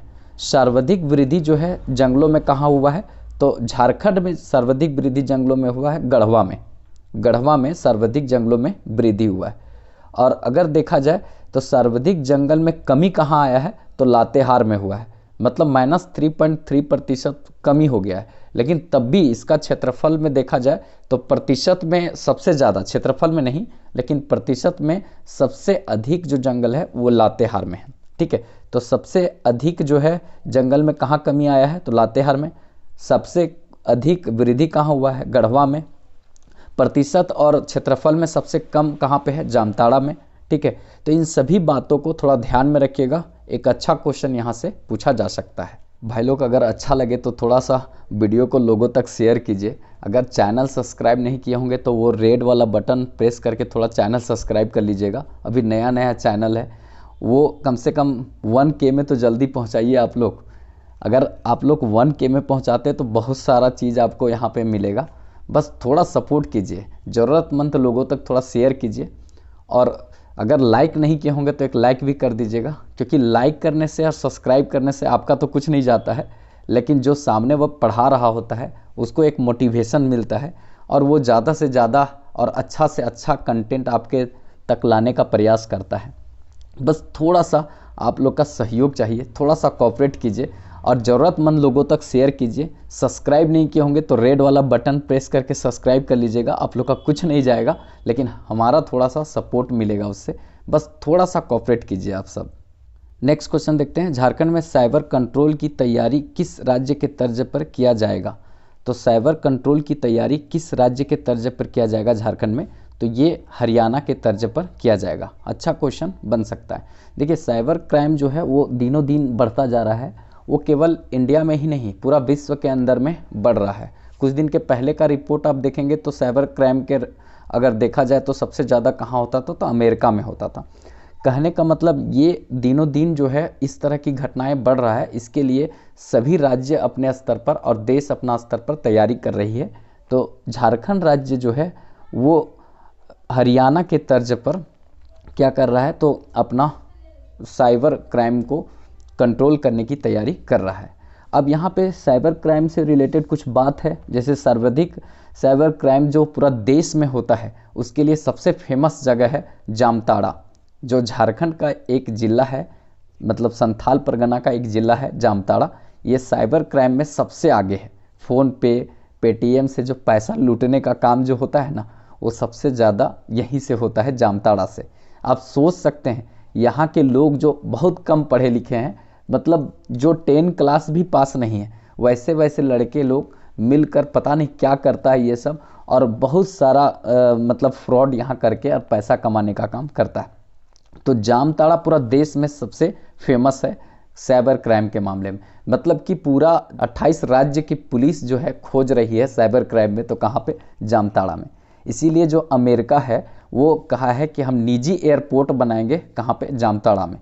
यहाँ के लोगों का खोपड़ी थोड़ा सा चेक करेंगे कि आखिर इतना ब्रिलियंट कैसे हो गया, मतलब साइबर क्राइम इतना आसानी से कैसे कर लेता है। तो इसके लिए अमेरिका यहाँ पे ये सब का दिमाग का रिसर्च करेगा, इसीलिए यहाँ पे निजी एयरपोर्ट बनाने की बात कहा है अमेरिका जामताड़ा में। ठीक है, इसको ध्यान में रखिएगा। जामताड़ा को सांपों की नगरी कहते हैं। और सबसे कम जंगल प्रतिशत में अभी बताए, और सबसे कम क्षेत्रफल में भी जंगल यहीं पर है, इसको भी ध्यान में रखिएगा। और नया एक करंट अफेयर है जामताड़ा से कि जो करमाटांड़ प्रखंड था इसका नाम बदलकर ईश्वर चंद्र विद्यासागर कर दिया गया है, क्योंकि ईश्वर चंद्र विद्यासागर का नानी घर जो है वो यहीं पर था जामताड़ा में, इसीलिए इसका नाम जो है वो ईश्वर चंद्र विद्यासागर कर दिया गया है। तो इसको थोड़ा सा ध्यान में रखिएगा, अच्छा क्वेश्चन यहाँ पर पूछा जा सकता है ये जामताड़ा से, ठीक है। तो साइबर कंट्रोल की तैयारी जो है वो हरियाणा के तर्ज पर झारखंड सरकार करेगी, इसको ध्यान में रखिएगा। नेक्स्ट क्वेश्चन देखते हैं, झारखंड के किस महापुरुष की प्रतिमा का अनावरण मुंबई में किया गया है? तो किस महापुरुष का प्रतिमा का अनावरण मुंबई में किया गया है? तो इसको ध्यान में रखिएगा, बिरसा मुंडा, जिसको भगवान कहा जाता है झारखंड में, तो उन्हीं का प्रतिमा का अनावरण जो है वो मुंबई में किया गया है। तो इसको थोड़ा ध्यान में रखिएगा, बहुत बढ़िया यहाँ से क्वेश्चन पूछा जाएगा। 5 फीट की मूर्ति है और मेटल से, ये धातु से बना हुआ है, तो इसको ध्यान में रखिएगा। अब यहाँ पे आया बिरसा मुंडा का बात, तो बिरसा मुंडा से संबंधित जितना भी करंट अफेयर है उसको हम सबसे पहले आपके सामने रखते हैं। देखिए यहाँ पे बिरसा मुंडा का जो अगर देखा जाए तो एक स्टेडियम बना है, बिरसा मुंडा स्टेडियम, राउरकेला में बना है, उड़ीसा में है ये, और हॉकी का विश्व का सबसे बड़ा स्टेडियम है, हॉकी का सबसे बड़ा विश्व में स्टेडियम है और राउरकेला में बना है, बिरसा मुंडा स्टेडियम इसका नाम है। 2023 में विश्व कप जो है वो यहीं पर होगा, मतलब हॉकी का विश्व कप, ठीक है। इसके बाद अगर देखा जाए तो बिरसा मुंडा के जन्मदिन पर 15 नवंबर को बिरसा मुंडा के जन्मदिन पर हाल ही में डिसीजन लिया गया है केंद्र सरकार के द्वारा कि जनजातीय गौरव दिवस के रूप में मनाया जाएगा। तो जनजातीय गौरव दिवस के रूप में किसके जन्मदिन को मनाया जाएगा? तो बिरसा मुंडा के जन्मदिन को मनाया जाएगा 15 नवंबर को। तो कभी भी क्वेश्चन आ सकता है कि जनजातीय गौरव दिवस किस दिन मनाया जाएगा, किस तारीख को? तो 15 नवंबर को मनाया जाएगा बिरसा मुंडा के जन्मदिन पर। संसद भवन में बिरसा मुंडा का फोटो लगा हुआ है, इसको थोड़ा सा ध्यान में रखिएगा। बिरसा मुंडा जो भगवान झारखंड में कहे जाते हैं, उलिहाती खुट्टी क्षेत्र में इनका जन्म हुआ था और यहीं से इन्होंने मतलब मुंडा आंदोलन का बिगुल फूंका था। 1895 ईस्वी से 1900 ईस्वी के बीच में बिरसा मुंडा जो है ये आंदोलन को फैलाए थे और इसी का दूसरा नाम था उलगुलान, ठीक है, उलगुलान इसी का दूसरा नाम था इसी आंदोलन का। तो इसको भी थोड़ा ध्यान में रखिएगा, बहुत बढ़िया क्वेश्चन यहाँ से पूछा जाएगा। अब बिरसा मुंडा आंदोलन जो है वो सरदारिया आंदोलन से प्रभावित था, इसको भी ध्यान में रखिएगा, क्योंकि छठी जेपीएससी जो मेंस हुआ था उसमें पूछा था कि बिरसा मुंडा आंदोलन जो है वो सरदारिया आंदोलन से किस प्रकार प्रभावित था। 40 नंबर का हम लोग को लिखने वाला क्वेश्चन था, ठीक है। तो यहाँ से ये क्वेश्चन पूछा जा सकता है, तो इसको थोड़ा ध्यान में रखिएगा। छठी जेपीएससी मेंस में पूछा था।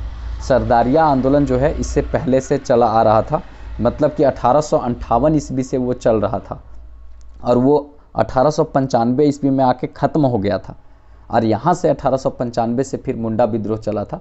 तो ये रिलेट करता है एक दूसरे से, डिटेल से हम यहाँ नहीं बताएंगे, वो जब मेंस का टॉपिक है तो मेंस में जब चलेंगे तो वहाँ पे बताएंगे। अब यहाँ पे कुछ स्टैचू, कुछ प्रतिमा का अनावरण का बात आया, तो कुछ और प्रतिमा देख लेते हैं जिसका अनावरण हुआ है और फेमस है। जैसे आपको पूछेगा statue of unity, statue of unity कहाँ है? तो गुजरात में है, सरदार वल्लभ भाई पटेल की ये मूर्ति है और साधु पेट द्वीप पर स्थित है, नर्मदा नदी के सामने स्थित है, केवड़िया डिस्ट्रिक्ट में है, जो इलेक्ट्रिक व्हीकल सिटी बना है भारत का पहला केवड़िया, तो यहीं पर स्थित है ये। इसी तरह से स्टैचू ऑफ पीस पाली राजस्थान में स्थित है, ठीक है, स्टैचू ऑफ पीस पाली राजस्थान में स्थित है। किसकी मूर्ति है आप लोग कमेंट करके बताइएगा। इसके बाद statue of knowledge, statue of knowledge जो है लातूर महाराष्ट्र में है और भीमराव अंबेडकर की प्रतिमा है, लातूर महाराष्ट्र में स्थित है, ठीक है।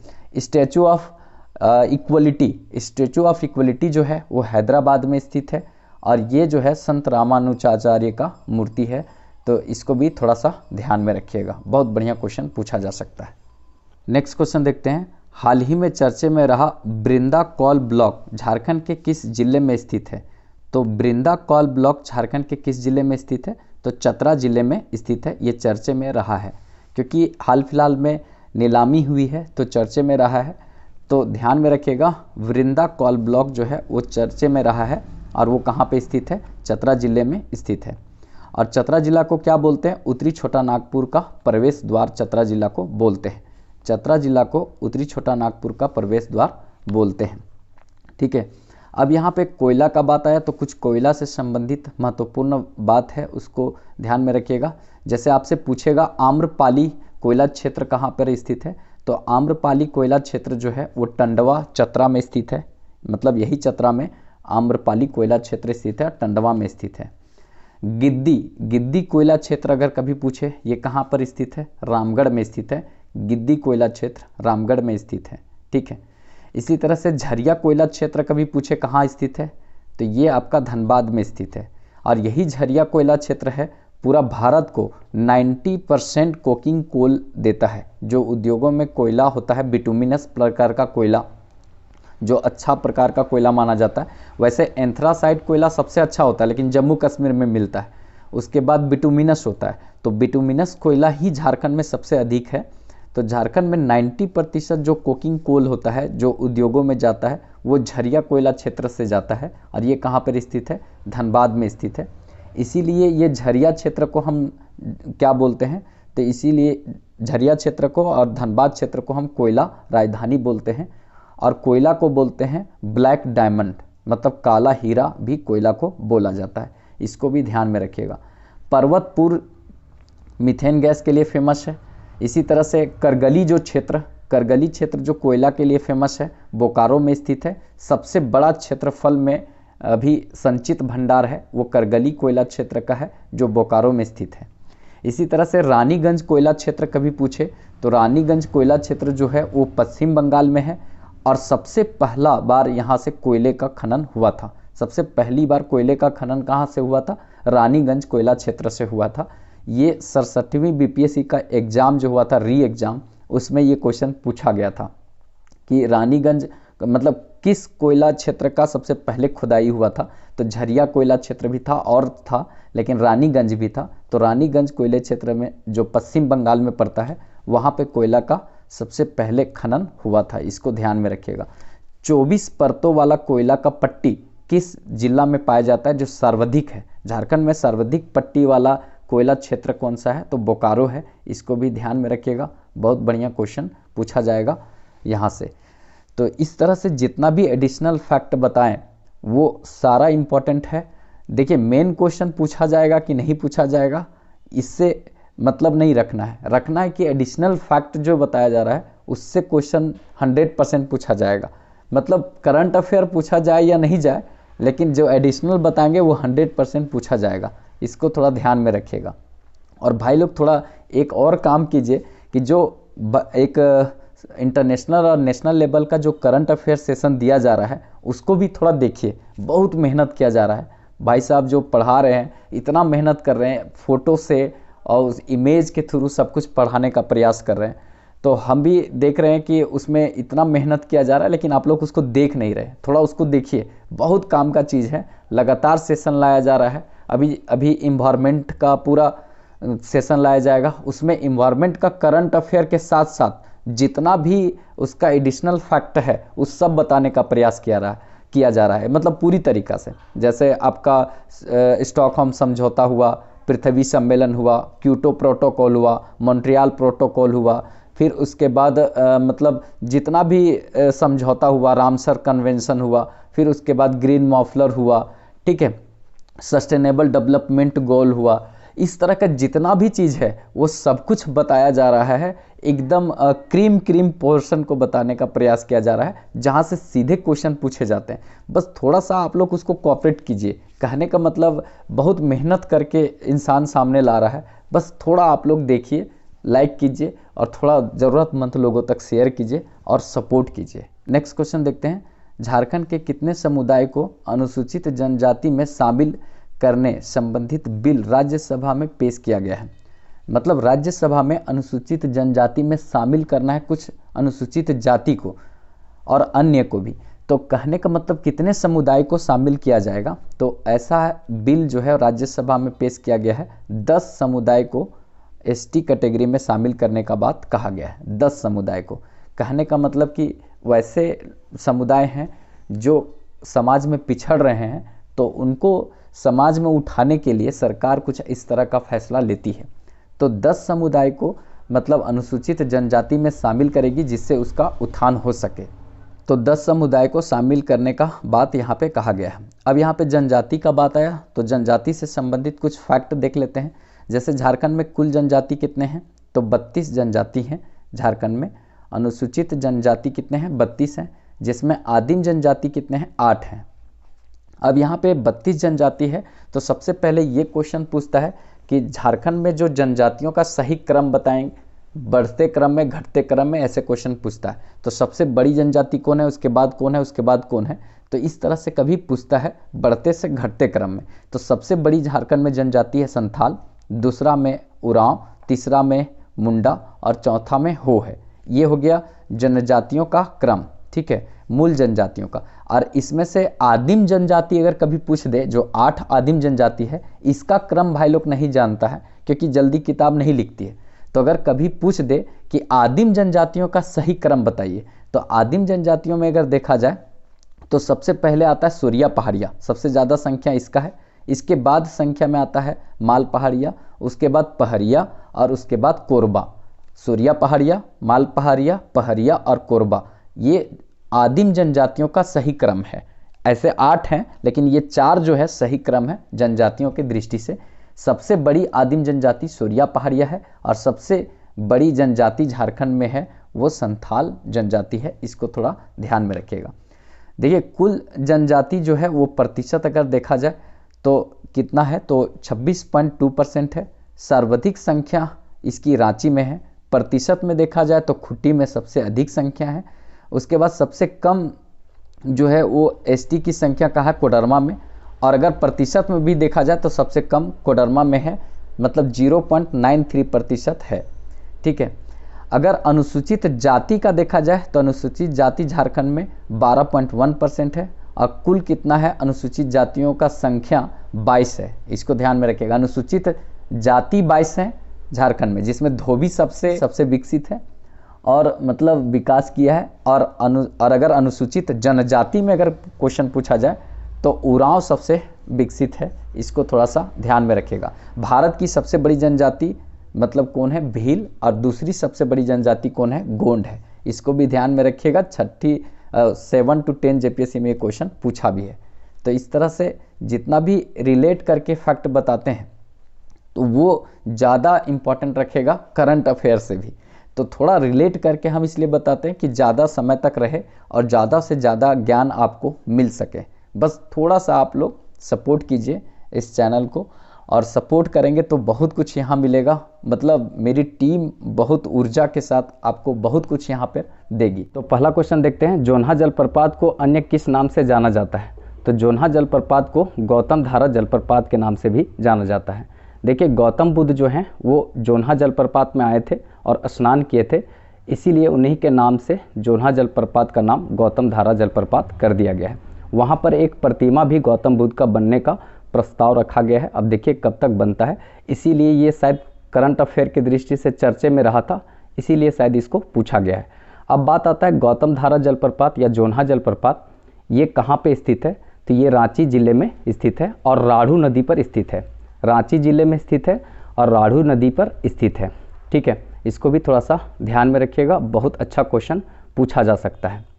इसी तरह से रांची में एक जलप्रपात है दसम जलप्रपात, ये कांची नदी पर स्थित है और ये भी रांची में है।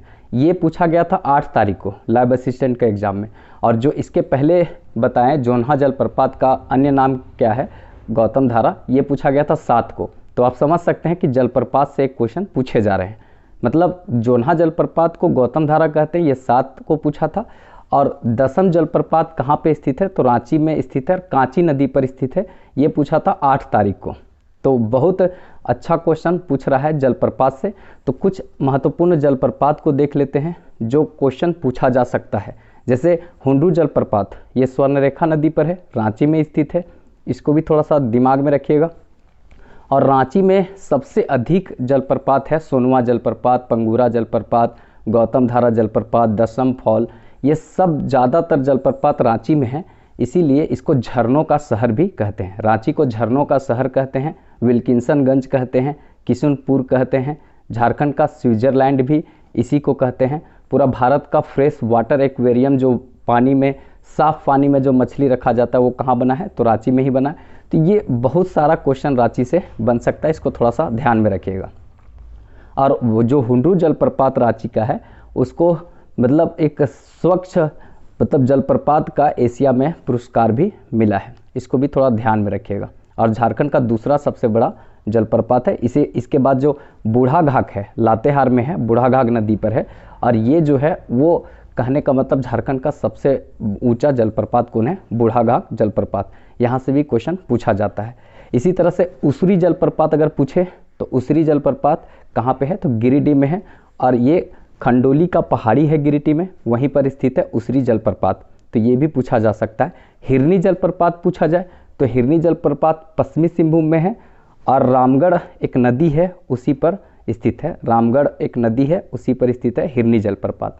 इसी तरह से धारागिरी जलप्रपात जो है वो पूर्वी सिंहभूम में है। धारागिरी जलप्रपात पूर्वी सिंहभूम में, और हिरनी जलप्रपात पश्चिमी सिंहभूम में है। जो झारखंड का सबसे बड़ा जिला है पश्चिमी सिंहभूम, उसमें है हिरनी जलप्रपात। और पूर्वी सिंहभूम, जिसमें जमशेदपुर एक शहर है, वो है आपका धारागिरी जलप्रपात। यहाँ पे दिमाग में रखना है, ठीक है। एक इसी तरह से गुमला में जाएंगे तो आपका सदनी घाट, प्रेमा घाट, ये जो है नागफनी जलप्रपात, ये सब गुमला में। नागफनी, प्रेमा घाट, सदनी घाट कहाँ पे है? गुमला में। बलचौरा जलप्रपात पूछेगा।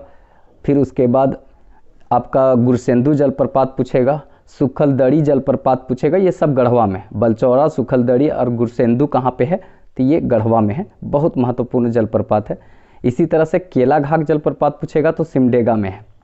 सिमडेगा एक्चुअली में झारखंड में कोना में जो है, छत्तीसगढ़ और आपका जो उड़ीसा है उसके कोना में लंबा सा केला जैसा निकला हुआ है, तो केलाघाट जलप्रपात सिमडेगा में है। उसके बाद मोतीझारा जलप्रपात जो है वो साहेबगंज में है, अजय नदी पर है, ठीक है। क्योंकि उसके जो बूंद होते हैं वो सूर्य के प्रकाश से मोती जैसा चमकते हैं, इसीलिए इसको मोतीझारा जलप्रपात नाम पड़ा है। उसके बाद तमासीन हो गया, गुआ जलप्रपात हो गया, डुमेर सुमेर हो गया, ये सब चतरा में स्थित है। तो इन सभी चीज़ों को थोड़ा ध्यान में रखिएगा, क्योंकि यहाँ से जब क्वेश्चन पूछा जा रहा है, 7 को पूछा गया, 7 दिसंबर को, 8 दिसंबर को पूछा गया, तो पक्का और क्वेश्चन पूछे जा सकते हैं और अन्य एग्जाम में भी पूछे जा सकते हैं। इसीलिए इसको थोड़ा सा ध्यान में रखिएगा, बहुत बढ़िया क्वेश्चन यहाँ से बन सकता है। नेक्स्ट क्वेश्चन है, नावेबिया से लाए गए चीते को किस राष्ट्रीय उद्यान में रखा गया है? नावेबिया से जो लाए गए चीते हैं उसको किस अभ्यारण्य में रखा गया है? तो कूनो नेशनल पार्क में रखा गया है। कूनो नेशनल पार्क कहाँ पे है? तो मध्य प्रदेश में है। बहुत महत्वपूर्ण क्वेश्चन बन सकता है। 8 चीते को लाया गया था, तो उसमें से कुछ चीती भी हैं, मतलब जो फीमेल है, कुछ मेल है। तो एक फीमेल जो चीती है उसका नाम है आशा, मतलब उससे बहुत सारा आशा है कि कुछ और शावक को जन्म देगी। और उसके बाद यहाँ जो भारत में चीते नहीं थे, अब उसकी संख्या बढ़ेगी। तो कूनो नेशनल पार्क में रखा गया है, क्योंकि यहाँ इसलिए रखा गया क्योंकि यहाँ पे हिरन जो है बहुत अधिक मात्रा में है, तो उसको वो भोजन के रूप में उपयोग करेंगे। कौन? चीते। पूरा विश्व के सबसे तेज़ दौड़ने वाले जानवर कौन है? चीते ही हैं। इसको भी ध्यान में रखिएगा, बहुत अच्छा क्वेश्चन पूछा जा सकता है। तो नावेबिया से जो लाए गए हैं मतलब चीते, उसको कहाँ रखा गया है? कूनो नेशनल पार्क में रखा गया है। अब यहाँ पे बात आता है मध्य प्रदेश का। तो मध्य प्रदेश में कुछ महत्वपूर्ण बात यहाँ पे दिमाग में रखना है। जैसे टाइगर स्टेट किसे कहा जाता है? तो मध्य प्रदेश को कहा जाता है। भारत का हृदय, भारत का दिल किसे कहा जाता है? तो ये मध्य प्रदेश को कहा जाता है। सर्वाधिक राष्ट्रीय उद्यान कहाँ पे है? तो मध्य प्रदेश में ही है। मध्य प्रदेश जो है वो हाल फिलहाल में MBBS की पढ़ाई जो है वो हिंदी में करवाने का निर्णय लिया है, तो ये मध्य प्रदेश लिया है। करंट अफेयर है ये। उसके बाद अगर आप नीचे देखेंगे तो बहुत इम्पॉर्टेंट यहाँ पे देखने को मिलेगा, मतलब राज्य जो है वो बहुत यूनिक है मध्य प्रदेश। स्वच्छ सर्वेक्षण जो रिपोर्ट है उसमें इसका स्थान जो है मध्य प्रदेश का पहला आता है, इंदौर का। बहुत बढ़िया क्वेश्चन यहाँ से पूछा जा सकता है कि मध्य प्रदेश का जो इंदौर है वो स्वच्छ सर्वेक्षण में सबसे ऊपर आता है राज्य में, तो इसको दिमाग में रखना है। अब यहाँ पे मतलब कुछ करंट अफेयर आया पर्यावरण से संबंधित, वन जीव से संबंधित, तो कुछ एक्स्ट्रा फैक्ट देख लेते हैं। जैसे वन्य जीव संरक्षण एक्ट सबसे पहले 1972 ईस्वी में पास हुआ था। ठीक है, 1972 ईस्वी में, जिस समय पर्यावरण पर लेकर पहला स्वीडन में 1972 में समझौता हुआ था, तो उसी समय भारत में वन्य जीव संरक्षण एक्ट, कहने का मतलब पर्यावरण पर पहला समझौता स्वीडन में हुआ था, स्वीडन में हुआ था। तो कहने का मतलब सबसे पहले वहाँ पे अम्ल वर्षा हो गया था, तो लोगों को चिंता थोड़ा बढ़ गई थी पर्यावरण को लेकर। तो इंदिरा गांधी भी गई थी 1972 ईस्वी में भाग लेने, पर्यावरण पर पहला समझौता था। तो उसी समय जब इंदिरा गांधी वापस आई थी तो वन जीव संरक्षण एक्ट 1972 सबसे पहले लाई थी। फिर उसके बाद टाइगर प्रोजेक्ट चला। टाइगर प्रोजेक्ट जो है वो 1973 ईस्वी में चला था। टाइगर प्रोजेक्ट जो चला था 1973 ईस्वी में, कहाँ से चला था, तो ये आपका चला था मतलब Jim Corbett national park. Jim Corbett national park जो है उत्तराखंड में है। पहले उसका नाम था हेली नेशनल पार्क, उसके बाद जिम कॉर्बेट नेशनल पार्क कर दिया गया, और उसके बाद अभी उसका नामकरण में चेंज करके किया गया है, मतलब Ramganga national park. Ramganga national park अभी कर दिया गया जिम कॉर्बेट का नाम बदलकर। ये भी पूछा जा सकता है, करंट अफेयर है। इसी तरह से T/2 जो अवार्ड है वो सत्यमंगलम टाइगर रिजर्व को मिला है, और ये तमिलनाडु का टाइगर रिजर्व है। सत्यमंगलम टाइगर रिजर्व को T/2, कहने का मतलब टाइगरों की संख्या दुगना बढ़ाने के लिए इसको अवार्ड मिला है, सत्यमंगलम टाइगर रिजर्व को। इसको दिमाग में थोड़ा रखना है। सबसे बड़ा जो नेशनल पार्क है वो कौन सा है, हेमिस नेशनल पार्क है। सबसे बड़ा नेशनल पार्क कौन सा है, हेमिस नेशनल पार्क है। और सबसे छोटा नेशनल पार्क जो है वो शॉर्ट बटन नेशनल पार्क है, और ये कहाँ पे है, तो अंडमान निकोबार में स्थित है। तो इन सभी चीज़ों को थोड़ा ध्यान में रखिएगा, यहाँ से क्वेश्चन पूछे जा सकते हैं। नेक्स्ट क्वेश्चन जो लैब असिस्टेंट के एग्जाम में पूछा गया है, रुधिर का थक्का जमना किस विटामिन के कारण होता है। तो रुधिर का थक्का जमना जो है विटामिन के कारण होता है। विटामिन के का रासायनिक नाम क्या होता है, तो फिनोकिनोल होता है। अब यहाँ पे विटामिन का बात आया तो विटामिन से संबंधित और कुछ अन्य फैक्ट को भी देख लेते हैं। जैसे यहाँ पे बात आता है एक हेपेरिन। हेपेरिन जो होता है वो शरीर के अंदर ब्लड को नहीं जमने देता है। ये भी क्वेश्चन पूछता है कि हेपेरिन क्या करता है, शरीर के अंदर ब्लड को नहीं जमने देता है। और विटामिन के क्या है, वो शरीर के बाहर जो ब्लड आता है तो उसको जमाने में सहायता करता है, थक्का जमाने में सहायता करता है। तो इसको भी थोड़ा ध्यान में रखिएगा। अब विटामिन की खोज किसने किया था, तो फंक महोदय ने विटामिन की खोज किया था। फंक महोदय ने विटामिन की खोज किया था। अब विटामिन जो है वो शरीर को ऊर्जा प्रदान नहीं करता है, लेकिन क्या करता है कि शरीर को निर्माण करने में सहायक होता है, कौन, विटामिन। तो इसको भी थोड़ा ध्यान में रखिएगा। गाजर में सर्वाधिक क्या पाया जाता है, तो सर्वाधिक जो है गाजर में विटामिन ए पाया जाता है, प्रचुर मात्रा में विटामिन ए गाजर में पाया जाता है। दूध में विटामिन सी नहीं पाया जाता है, इसको दिमाग में रखिएगा। अमरूद हो गया, मिर्ची हो गया, ये सब में विटामिन सी प्रचुर मात्रा में पाया जाता है। उसके बाद अगर दिमाग में रखना है, बहुत सारे क्वेश्चन हैं, जैसे विटामिन बी और विटामिन सी जो होता है वो पानी में घुलनशील होता है, पानी में आसानी से घुल जाता है। अधिक देर अगर हम विटामिन सी को तलते हैं, खाना बनाने समय अधिक देर विटामिन सी वाला जो भी खाना होगा उसको तलेंगे तो विटामिन सी आसानी से नष्ट हो जाता है, तो इसको भी दिमाग में रखना है। विटामिन बी सी पानी में घुल जाता है, ये हम बता दिए। के ई और ए डी, ठीक है, के ई ए डी जो है विटामिन के, विटामिन ई और विटामिन ए डी, ये वसा में घुलनशील होता है, वसा में ये घुलता है। सब्जी को अगर हम काटेंगे तो काटने समय जो धोते हैं तो विटामिन सी नष्ट हो जाता है, ठीक है। विटामिन बी भी नष्ट होता है क्योंकि ये दोनों पानी में घुलता है, तो ये क्या होगा कि आसानी से पानी के साथ ये निकल जाएगा। इसीलिए बोला जाता है कि सब्जी को आप पहले धो ले उसके बाद काटें, ठीक है। एक हार्मोन विटामिन किसे कहते हैं, तो विटामिन डी को हार्मोन विटामिन कहते हैं। ये भी अच्छा क्वेश्चन बनता है, तो इसको भी थोड़ा ध्यान में रखना है, ठीक है। ब्यूटी विटामिन किसे कहा जाता है, तो ये विटामिन ई को कहते हैं, जिसका रासायनिक नाम टोकोफेरोल है। तो विटामिन ई को ब्यूटी विटामिन कहा जाता है, तो इसको भी दिमाग में रखिएगा। बहुत बढ़िया क्वेश्चन यहाँ से बन सकता है। कहने का मतलब होता है क्या कि जैसे अगर आप देखेंगे तो विटामिन ई ज़्यादातर लड़कियों को बहुत महत्वपूर्ण, लड़कियों के लिए होता है, क्योंकि ये ऐसा विटामिन है कि अगर आप रहेंगे 15 साल का तो लगेंगे कि आप 10 साल का हैं, और अगर विटामिन ए अगर कम है शरीर में तो इसका मतलब अगर 15 साल का आप रहेंगे तो लगेंगे कि ये 20 साल का है, 30 साल का है। तो सौंदर्यता का ये विटामिन इसलिए कहा जाता है क्योंकि लड़कियों के लिए बहुत अच्छा विटामिन होता है, बहुत महत्वपूर्ण विटामिन होता है।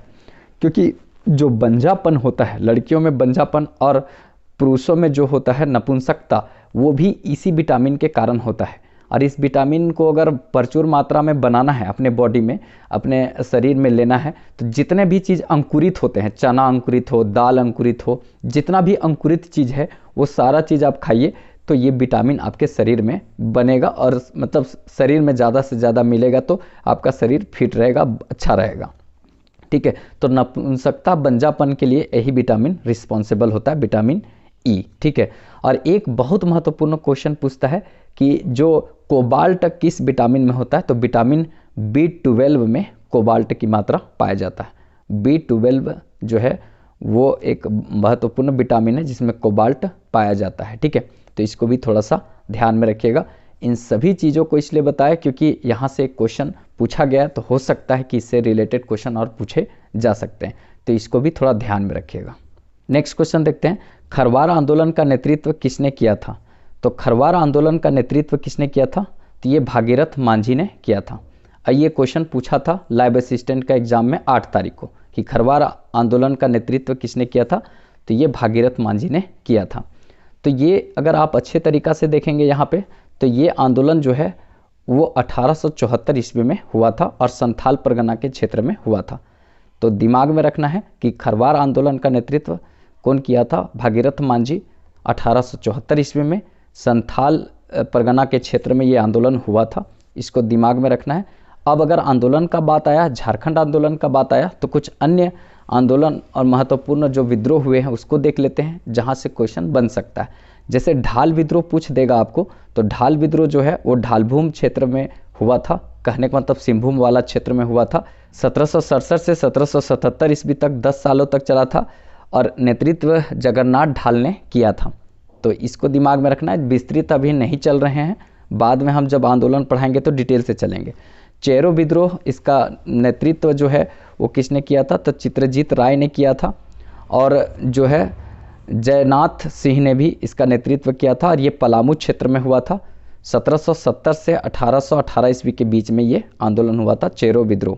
ठीक है, तिलका आंदोलन जो है वो भागलपुर के क्षेत्र में हुआ था। 1773 से 1785 के बीच चला था, तिलका मांझी ने नेतृत्व किया था। हो विद्रोह अगर बोला जाए तो कोल्हान क्षेत्र में हुआ था 1820-21 में, पोटो सरदार ने इसका नेतृत्व किया था। संथाल विद्रोह जो है वो महत्वपूर्ण विद्रोह रहा था, संथाल परगना के क्षेत्र में हुआ था, 1855-56 में हुआ था। और सिंधु कानू, चांद भैरव, फूलो झानो, पूरा एक परिवार के लोगों ने इसका नेतृत्व किया था। फिर उसके बाद मुंडा विद्रोह, ये खुट्टी के क्षेत्र में हुआ था। 1895 से 1900 के बीच में ये व्यापक स्तर पर फैला था और बिरसा मुंडा ने इसका नेतृत्व किया था। टाना भगत आंदोलन जो है वो गुमला, चैनपुर के क्षेत्र से प्रारंभ हुआ था, जिसका नेतृत्व जतरा भगत ने किया था। पहले ये धार्मिक सुधार आंदोलन था, फिर ये राष्ट्रीय स्तर का एकमात्र झारखंड का आंदोलन बना और 1914 ईस्वी में 3 अप्रैल को ये प्रारंभ हुआ था, टाना भगत आंदोलन। ये मात्र झारखंड का एक आंदोलन था जो राष्ट्रीय स्तर का था और महात्मा गांधी से प्रभावित था। ये टाना भगत पुनर्वास केंद्र जो है वो रांची में बना है और आज भी टाना भगत लोग जो है वो आंदोलन करते आते हैं। तो इन सभी चीज़ों को थोड़ा दिमाग में रखिएगा क्योंकि यहाँ से बहुत अच्छा क्वेश्चन पूछा जा सकता है। भाई लोग थोड़ा चैनल को सपोर्ट कीजिए क्योंकि ये नया नया चैनल है, थोड़ा सा आप लोग का प्यार सपोर्ट मिलेगा तो हम बहुत अच्छा कोशिश करेंगे इसमें करने का। बस थोड़ा सा प्यार और सपोर्ट आप लोग का चाहिए। कुछ लोगों तक शेयर कीजिए, कुछ ग्रुप में शेयर कीजिए और अगर सब्सक्राइब नहीं किए होंगे तो वो रेड वाला बटन प्रेस करके सब्सक्राइब कर लीजिएगा और अच्छा लग रहा हो तो एक लाइक भी कर दीजिएगा, क्योंकि आप लोग को लाइक करने में और सब्सक्राइब करने में तो कुछ लगता नहीं है, लेकिन जो सामने में पढ़ा रहा होता है उसको बहुत ज़्यादा मोटिवेशन मिलता है। आप लोग को पैसा नहीं लगेगा अगर वो लाल वाला बटन प्रेस कर देते हैं तो और लाइक कर देते हैं तो, और लेकिन एक चीज़ होगा कि उससे मेरा मोटिवेशन बहुत अच्छा होगा कि लोग देख रहे हैं और देख रहे हैं तो हम ज़्यादा से ज़्यादा वीडियो, बहुत अच्छा वीडियो जो आप लोग को एग्ज़ाम में बहुत अच्छा काम करे उस तरह का लाने का प्रयास करेंगे। बस थोड़ा सपोर्ट आप लोग का चाहिए, कुछ ज़रूरतमंद तो लोगों तक थोड़ा शेयर कीजिए। अगर आप लोग का शेयर होता है, जब सपोर्ट मिलता है तो हम अच्छा करने का प्रयास करते हैं। बस थोड़ा सा सपोर्ट की ज़रूरत है। नेक्स्ट क्वेश्चन देखते हैं, सिंचाई के लिए बोकारो में दामोदर नदी पर कौन सा बांध स्थित है? तो सिंचाई के लिए दामोदर नदी पर बोकारो में तेनू घाट बांध स्थित है। ये 8 दिसंबर को पूछा था लैब असिस्टेंट के एग्जाम में। तो सिंचाई के लिए जो है दामोदर नदी पर कौन सा बांध स्थित है? तेनू घाट बांध स्थित है। तो देखिए, अगर कुछ बांध का बात आया तो कुछ और बांध बता देते हैं जो 9 तारीख को भी, जैसे मसारजोर डैम कहाँ पे स्थित है? दुमका में, और कनाडा के सहयोग से कनाडा डैम इसी को कहते हैं, मयूराक्षी नदी पर है। ये भी क्वेश्चन पूछा है 9 दिसंबर को। तो कुछ और पूछा जा सकता है डैम से, तो इसीलिए आपको थोड़ा दिमाग में रखना है। जैसे पतरातू बांध, ये जो है नलकारी नदी पर स्थित है, रामगढ़ में है, तो इसको भी दिमाग में रखना है। कोनार बांध कोनार नदी पर है, हजारीबाग में है। पंचेत बांध ये दामोदर नदी पर है, धनबाद में है। फिर उसके बाद तिलैया बांध बराकर नदी पर है, कोडरमा में स्थित है। मैथन बांध बराकर नदी पर है, धनबाद में स्थित है। और एक कनाडा बांध जिसको मसारजोर डैम कहते हैं, मयूराक्षी नदी पर स्थित है, दुमका में स्थित है। ये 9 दिसंबर को पूछा लैब असिस्टेंट में।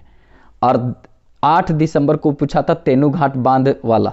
तो इस तरह का क्वेश्चन जो है ना पूछा जा रहा है, तो आपको यहाँ भी और पूछा जा सकता है, ठीक है। तो गैतल सुध बांध जो है वो कहाँ पे है? तो स्वर्ण रेखा नदी पर रांची में स्थित है। ईचा बांध जो है खरकई नदी पर है, और ये पश्चिमी सिंहभूम में है, कहीं कहीं लिख देता है सरायकेला खरसावां में है, तो इसको देख लीजिएगा। चांडिल बांध जो है वो आपका सरायकेला खरसावां में है। तो इस तरह का जितना भी क्वेश्चन महत्वपूर्ण है उन सभी को थोड़ा थोड़ा दिमाग में रखना है। बहुत बढ़िया क्वेश्चन पूछा जा सकता है।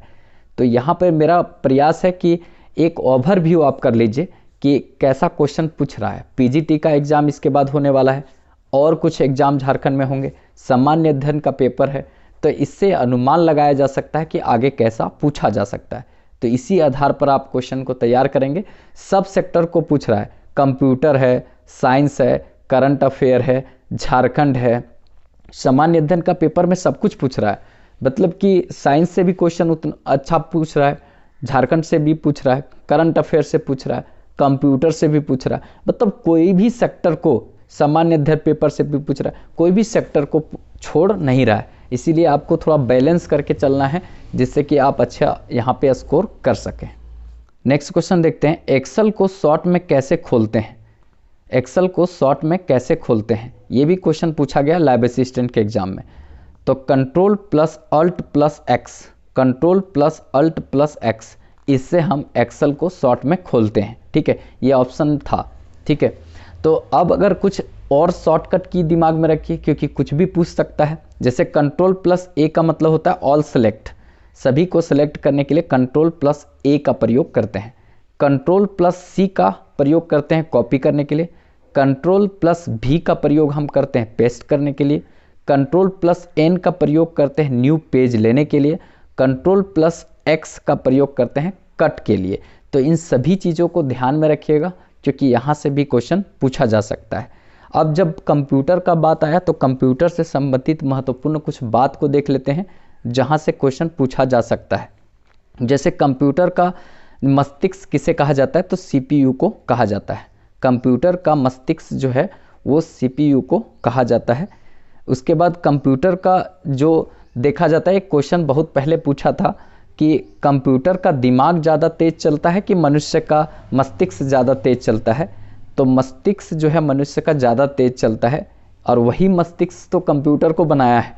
तो कुल मिलाकर मस्तिष्क से कंप्यूटर का दिमाग कम चलता है। मतलब ह्यूमन जो माइंड है वो कंप्यूटर से भी तेज़ चलता है, ठीक है। तो ये भी क्वेश्चन पूछा गया था एक बार कभी बाद में, ठीक है। इसी तरह से संस्कृत भाषा जो है वो कंप्यूटरकृत करने के लिए सबसे उपयुक्त लैंग्वेज है। आसान भाषा, एक बार क्वेश्चन पूछा था बहुत पहले कि कौन सा ऐसा भाषा है जिसको सबसे आसानी से कंप्यूटरकृत किया जा सकता है, तो वो संस्कृत भाषा है। तो इसको दिमाग में रखना है। फिर उसके बाद यहाँ पे है कि आगे है बहुत बढ़िया, चार्ल्स बेबेज को कंप्यूटर का पिता कहा जाता है। चार्ल्स बेबेज को कंप्यूटर का पिता कहा जाता है।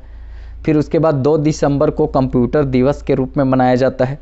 सुपर कंप्यूटर का जनक भारत में विजय भटकर साहब को कहा जाता है। सुपर कंप्यूटर का जनक विजय भटकर को कहा जाता है। और सुपर कंप्यूटर जो है CDEC कंपनी जो है वो बनाती है, पुणे की कंपनी है, भारत में सुपर कंप्यूटर बनाती है CDEC कंपनी। तो इन सभी चीज़ों को थोड़ा सा ओवरव्यू कर लीजिएगा, देख लीजिएगा, समझ लीजिएगा और पूरा देखा कीजिए, क्योंकि इसका बेनिफिट आपको नेक्स्ट एग्ज़ाम जब झारखंड में कुछ होगा तो वहाँ पे आपको मिलेगा। अगर अच्छा लगे तो एक लाइक भी कर दीजिएगा। चैनल सब्सक्राइब नहीं किए होंगे तो रेड बटन प्रेस करके चैनल सब्सक्राइब कर लीजिए और थोड़ा सपोर्ट कीजिए, कुछ ज़रूरतमंद लोगों तक शेयर कीजिए। अगर आप लोग का सपोर्ट मिलेगा तो हम इस सेशन को बहुत शानदार बनाने वाले हैं, बस आप लोग का थोड़ा सहयोग मिलेगा। तो पहला क्वेश्चन देखते हैं, झारखंड लोक सेवा आयोग की नई अध्यक्ष कौन बनी है? तो झारखंड लोक सेवा आयोग की नई अध्यक्ष बनी है मेरी नीलिमा करकेट्टा। तो इसको थोड़ा सा ध्यान में रखिएगा, मेरी नीलिमा करकेट्टा जो है झारखंड लोक सेवा आयोग की नई अध्यक्ष बनी है। देखिए, लोक सेवा आयोग का गठन जो है वो आर्टिकल 315 के तहत किया जाता है, तो इसको भी थोड़ा सा ध्यान में रखिएगा। ये एक संवैधानिक निकाय है, संवैधानिक बॉडी है जिसका संविधान में उल्लेख किया गया है, जिसमें धारा लगा रहता है, धारा लिखा जाता है, वो एक संवैधानिक बॉडी नहीं होता है, लेकिन जिसमें अनुच्छेद लिखा रहता है वो संवैधानिक बॉडी होता है। तो 315 आर्टिकल के तहत इसका उल्लेख संविधान में किया गया है। और ये राज्य लोक सेवा आयोग हो या केंद्र का लोक सेवा आयोग हो, इसका उल्लेख जो है वो 315 में किया गया है, तो इसको थोड़ा सा ध्यान में रखिएगा। झारखंड लोक सेवा आयोग का बात अगर करें तो झारखंड लोक सेवा आयोग का स्थापना जब हुआ था 2002 ईस्वी में हुआ था। आपको पता है 15 नवंबर 2000 ईस्वी को झारखंड का गठन हुआ था और ये 28वां राज्य के रूप में अस्तित्व में आया था। इसके बाद 2002 ईस्वी में झारखंड लोक सेवा आयोग का गठन हुआ था। इसके बाद 2003 में ये पहली बार परीक्षा लिया था। मतलब झारखंड लोक सेवा आयोग जो है वो पहली बार परीक्षा कब लिया था? 2003 ईस्वी में लिया था। इस हिसाब से आप देख सकते हैं 7 to 10th JPSC जो है 2021 में कंप्लीट हुआ है, 2022 में आकर यहाँ पे कंप्लीट हुआ है। तो इससे आपको पता चल सकता है कि ये कितना स्लो चल रहा है, लेकिन क्या कर सकते हैं, ये अब सरकार पे डिपेंड करती है, ठीक है। तो ये लेकिन एक संवैधानिक बॉडी है, मतलब स्वतंत्र निकाय है, इसको भी थोड़ा सा ध्यान में रखिएगा। कहने का मतलब इसकी स्थापना 2002 ईस्वी में हुआ था। तो आई होप ये क्वेश्चन आपको समझ में आ गया होगा। नेक्स्ट क्वेश्चन है, झारखंड के किस प्रख्यात शिक्षाविद और साहित्यकार को मरणोपरांत पद्मश्री सम्मान से सम्मानित किया गया है? तो ये ध्यान में रखिएगा, 2022 ईस्वी में झारखंड के एक शख्स हैं, शिक्षाविद, साहित्यकार भी रहे हैं, उनका निधन हो गया। उसके बाद जो है वो मरणोपरांत पद्मश्री पुरस्कार दिया गया है। उनका नाम है डॉक्टर गिरधारी राम गंझू। तो गिरधारी राम गंझू जो हैं उनको 2022 में मरणोपरांत पद्मश्री पुरस्कार से सम्मानित किया गया है और ये शिक्षाविद हैं और साहित्यकार भी हैं। आपको हम बता दें कि जो गिरधारी राम गंझू हैं वो नागपुरी साहित्य से संबंधित हैं, नागपुरी साहित्य से संबंध रखते हैं। अगर आप उनका देखेंगे बहुत अच्छा आर्टिकल, उनका जो साहित्य देखेंगे तो आपको समझ में आ जाएगा। जैसे एक है मरांड गोमके। देखिए, मरांड गोमके किसको कहा जाता है? तो ये कहा जाता है जयपाल सिंह मुंडा को।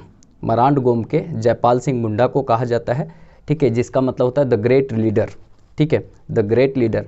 तो ये भी क्वेश्चन पूछा गया था 6 JPSC में कि मरांड गोमके किसको कहा जाता है? तो जयपाल सिंह मुंडा को कहा जाता है और इसका मतलब क्या होता है? द ग्रेट लीडर, मतलब महान नायक, ठीक है।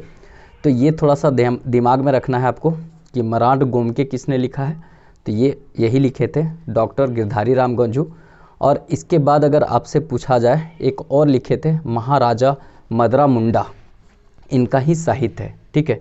तो ये महाराजा मदरा मुंडा और एक है यहाँ पे मरांड गोमके जयपाल सिंह मुंडा, ये दोनों साहित्य जो है बहुत महत्वपूर्ण साहित्य है। किनका? तो ये गिरधारी राम गंझू का। और 2022 ईस्वी में इनको पद्मश्री पुरस्कार दिया गया, तो थोड़ा सा इसको ध्यान में रखिएगा। इसके पहले 2021 में छुटनी देवी को मिला था। और छुटनी देवी को क्यों दिया गया था? तो ये डाइन प्रथा के उन्मूलन के लिए, डाइन प्रथा से अकेले लड़ी थी और उसके प्रति लोगों को अवेयर करने का काम कर रही थी, जागरूक करने का काम कर रही थी छुटनी देवी। तो इसको थोड़ा सा आप ध्यान में रखिएगा। डाइन प्रथा उन्मूलन के लिए छुटनी देवी को 2021 में पद्मश्री पुरस्कार मिला है और 2022 ईस्वी में डॉक्टर गिरधारी राम गंझू को मिला है मरणोपरांत। तो इसको थोड़ा सा ध्यान में रखिएगा। देखिए, पद्मश्री, पद्म भूषण, पद्म विभूषण भारत रत्न, ये सब जो पुरस्कार है इसका शुरुआत जो हुआ था 1954 ईस्वी में हुआ था। लेकिन एक चीज़ बहुत महत्वपूर्ण है कि इसमें किसी तरह का प्राइज नहीं दिया जाता। किसी तरह का प्राइज नहीं कहने का मतलब कि पैसे नहीं दिया जाता है, इसमें किसी तरह का पैसा नहीं दिया जाता, एक सम्मान दिया जाता है। तो इसको थोड़ा सा ध्यान में रखिएगा। पद्मश्री, पद्म भूषण, पद्म विभूषण, भारत रत्न जो है 1954 से चालू हुआ था और इसमें किसी तरह का अमाउंट मतलब किसी तरह का पैसा नहीं दिया जाता, एक सम्मान दिया जाता है। तो इसको थोड़ा सा ध्यान में रखिएगा। नेक्स्ट क्वेश्चन देखते हैं। शिक्षा और साक्षरता विभाग झारखंड सरकार के द्वारा कितने दिनों का रीडिंग कैंपेन चलाया जा रहा है?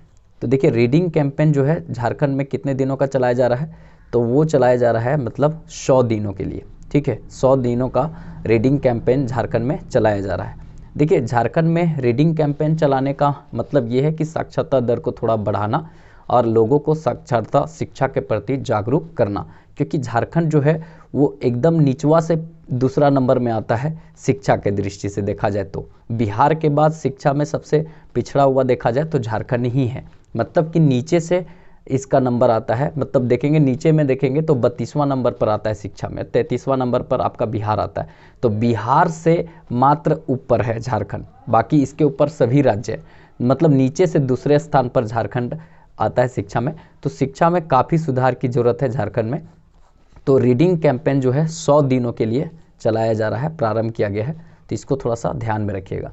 साक्षरता दर अगर पूछा जाए झारखंड का क्या है, तो साक्षरता दर जो झारखंड का है वो 66.4% है, 66.4% इसका साक्षरता दर है। और अगर पुरुष का साक्षरता पूछा जाए तो 76.8% मतलब 76.8% है। महिला साक्षरता दर पूछा जाए तो 55.4% मतलब 55.4% इसका साक्षरता दर है महिलाओं का। ठीक है, और भारत में स्थान बता दिए 32वां है। सर्वाधिक जो साक्षरता दर है वो रांची का है। पुरुष में भी सर्वाधिक साक्षरता दर रांची का ही है, और उसके बाद महिलाओं में भी साक्षरता का दर सबसे ज़्यादा कहाँ है, तो रांची का ही है। सबसे कम साक्षरता दर है पाकुड़ का, महिलाओं में भी पाकुड़ का है और पुरुषों में भी पाकुड़ का है। तो इसको ध्यान में रखिएगा, सबसे कम साक्षरता दर पाकुड़, सर्वाधिक रांची। और अगर होल टोटल देखेंगे साक्षरता दर जो है वो 66.4% है। तो इसको थोड़ा सा ध्यान में रखिएगा, बहुत महत्वपूर्ण क्वेश्चन बन सकता है। देखिए हम ये रिलेट करके इसलिए बताते हैं क्योंकि ज़्यादातर क्वेश्चन इस तरह से बनते हैं, बनने का चांस बनता है। तो हम कोशिश करते हैं कि उन सभी बातों को यहाँ पे रखा जाए आपके समक्ष। तो अगर कैसा लगेगा थोड़ा फीडबैक भी दिया कीजिएगा, क्योंकि आप लोग जब तक फीडबैक नहीं देंगे तब तक हम नहीं समझ पाएंगे कि आप लोग को क्या इस तरह की पढ़ाई पसंद आ रहा है क्यों नहीं। थोड़ा सपोर्ट की ज़रूरत है आप लोग का। अगर आप लोग का सपोर्ट प्यार मिलेगा तो हम बहुत सारा वीडियो इसी तरह का लेकर आने का प्रयास करेंगे। तो आई होप ये चीज़ क्वेश्चन आपको समझ में आ गया होगा। नेक्स्ट क्वेश्चन देखते हैं। प्रधानमंत्री नरेंद्र मोदी ने किस झारखंडी तीरंदाज को राष्ट्रीय बाल पुरस्कार से सम्मानित किया है? ये बहुत महत्वपूर्ण क्वेश्चन होगा। एक तीरंदाज हैं जिनको राष्ट्रीय बाल पुरस्कार से सम्मानित किया गया है, वो सबिता कुमारी हैं। सबिता कुमारी को राष्ट्रीय बाल पुरस्कार से नरेंद्र मोदी ने सम्मानित किया है। और ये किसकी खिलाड़ी है, तो सबिता कुमारी जो है वो तीरंदाज की खिलाड़ी है। इसी तरह से दीपिका कुमारी जो नंबर 1 अभी चल रही है, तो ये किस चीज़ का खिलाड़ी है, तो वो भी आपका तीरंदाजी का खिलाड़ी हैं, तीरंदाज ही हैं। ठीक है, तो इसको भी थोड़ा सा आप ध्यान में रखिएगा। इसी तरह से अभी हाल फिलहाल में एक सुमति कुमारी जो गुमला की खिलाड़ी है, उनको भी भारतीय फुटबॉल टीम में चयन किया गया है। तो ये भी कभी क्वेश्चन पूछ सकता है कि सुमति कुमारी का संबंध किस खेल से है, तो फुटबॉल से है। और यहाँ पे किस राज्य मतलब जिला से है, तो गुमला से संबंध रखती है। तो सुमति कुमारी का संबंध गुमला से है, फुटबॉल के लिए चयन हुआ है भारतीय टीम में। और अगर देखा जाए यहाँ पे तो राष्ट्रीय बाल पुरस्कार से सम्मानित हुई है झारखंडी तीरंदाज हैं कौन, सबिता कुमारी। तो इसको थोड़ा सा ध्यान में रखेंगे। इसी तरह कुछ खिलाड़ी और को आपको ध्यान में रखना है, जैसे अंशुता लकड़ा हो गया, हॉकी से संबंधित थी। आसिता लकड़ा ये हॉकी से संबंधित है। इसी तरह से सुमराई टेटे का नाम आप सुने होंगे, ये सिमडेगा साइड से आती हैं, तो इसका संबंध किससे, हॉकी से है। सिलवानुस डुगडुग का संबंध किससे है, हॉकी से है। तो ये सबको याद रखिएगा। और हॉकी जो है वो सर्वाधिक महत्वपूर्ण देखा जाता है, सबसे ज़्यादा खेला जाता है कहाँ, सिमडेगा साइड में। तो खेलों का नर्सरी जिला को किसको कहा जाता है, तो ये सिमडेगा को कहा जाता है, क्योंकि ज़्यादातर हॉकी की खिलाड़ी जो हैं वो यहीं से आते हैं, मतलब सिमडेगा साइड से आते हैं। तो इसको थोड़ा सा, निक्की प्रधान को भी आप लोग जानते होंगे, वो भी हॉकी खेलती है, लेकिन वो सिमडेगा साइड की नहीं है, वो रांची साइड की है। तो ये सभी बातों को थोड़ा थोड़ा ध्यान में रखिएगा। महेंद्र सिंह धोनी को तो सब लोग जानते हैं, उसमें तो किसी तरह का बात करने की ज़रूरत ही नहीं है, ठीक है। वो बहुत महान खिलाड़ी रहे हैं भारत में। अगर झारखंड का नाम अगर कहीं ऊंचा किए हैं तो सबसे ज़्यादा महेंद्र सिंह धोनी किए हैं। वरुण एरोन का नाम सुने होंगे, वो भी क्रिकेट से संबंधित हैं। इसी तरह से आप मतलब एक तिवारी जी हैं, मतलब कौन, सौरव तिवारी, वो भी जो है वो क्रिकेट से संबंधित है, वो झारखंड से ही संबंध रखते हैं। तो इस तरह का जो बड़े खिलाड़ी रहे उनका नाम दिमाग में रहना चाहिए, क्योंकि ज़्यादातर प्रश्न जब पूछा जाएगा ना तो वो पूछ देता है कि किस राज्य से संबंधित है। मतलब ये राज्य वाला तो आप लोग निकाल लीजिएगा, कोई दिक्कत नहीं, लेकिन ये पूछ देगा कि किस खेल से संबंधित है, तो वहाँ दिक्कत होगा, ठीक है। तो इसको थोड़ा सा ध्यान में रखना है, ठीक है। अरुणा मिश्रा ये बॉक्सिंग करती है, तो इसको भी थोड़ा सा ध्यान में रखिएगा, ठीक है। एक लक्ष्मी कुमारी जो झारखंड से खेलती है, वो क्रिकेटर है, ठीक है, वो हजारीबाग साइड से संबंध रखती है। तो इस तरह से बहुत, एक लक्ष्मी पांड्या है, वो भी बॉक्सिंग करती है, ठीक है, बॉक्सिंग करती है लक्ष्मी पांड्या, ठीक है। तो इस सब को थोड़ा थोड़ा नाम ध्यान में रखिएगा, क्योंकि बहुत महत्वपूर्ण क्वेश्चन है, यहाँ से क्वेश्चन बन जाएगा तो आपको दिक्कतें हो सकती है, तो थोड़ा सा इसको ध्यान में रखिएगा। नेक्स्ट क्वेश्चन देखते हैं, अमृत योजना के तहत झारखंड में कितने पार्क बनाए जाएंगे? तो अमृत योजना के तहत झारखंड में 35 पार्क बनाए जाएंगे। देखिए, अमृत योजना का प्रारंभ 2015 ईस्वी में हुआ था, लेकिन इसका फिर 2.0 आया 2021 में, तो इस तरह से इसको अपडेट किया जा रहा है। तो देखा जाए तो अमृत योजना के तहत 35 पार्क बनाने का बात झारखंड में कहा गया है, तो इसको थोड़ा सा ध्यान में रखिएगा। अगर बात आया पार्क का, तो कुछ पार्क जो महत्वपूर्ण है बार बार पूछा जाता है, लेकिन एक बात और, जो ये 35 पार्क बनाए जाएंगे वो राज्य सरकार, केंद्र सरकार और नगर निगम के सहमति से बनाए जाएंगे, ये साथ मिलकर बनाएंगे, तो इसको थोड़ा सा ध्यान में रखिएगा। अब यहाँ पे बात आता है कि कुछ पार्क जो महत्वपूर्ण पार्क हैं, जो बार बार प्रतियोगी परीक्षाओं में झारखंड में पूछे जाते हैं, उनको थोड़ा सा ध्यान में रखेंगे। जैसे 2016 ईस्वी में जब जेपीएससी हुआ था, 6 जेपीएससी, तो उसमें निर्मल महतो पार्क कहाँ है वो पूछा गया था। तो निर्मल महतो पार्क कहाँ है? हजारीबाग में है। सम्राट अशोक पार्क अगर पूछा जाए वो कहाँ है, तो वो रांची में है। इसी तरह से दादा दादी पार्क बनाने की बात कहाँ किया गया है, तो ये दादा दादी पार्क झारखंड के सभी जिलों में बनाने की बात कहा गया है, तो इसको भी थोड़ा सा ध्यान में रखेंगे। दादा दादी पार्क झारखंड के सभी जिलों में बनाने की बात कही गई है। ऑक्सीजन पार्क अगर पूछा जाए तो कहाँ पे है, तो ये रांची में है। फिर एक घोड़बंदा थीम पार्क कहाँ है, तो ये जमशेदपुर में है, पूर्वी सिंहभूम जिसको कहते हैं। एकमात्र भारत का शहर है जमशेदपुर, सेंसर सिटी लाइटिंग में लाया है।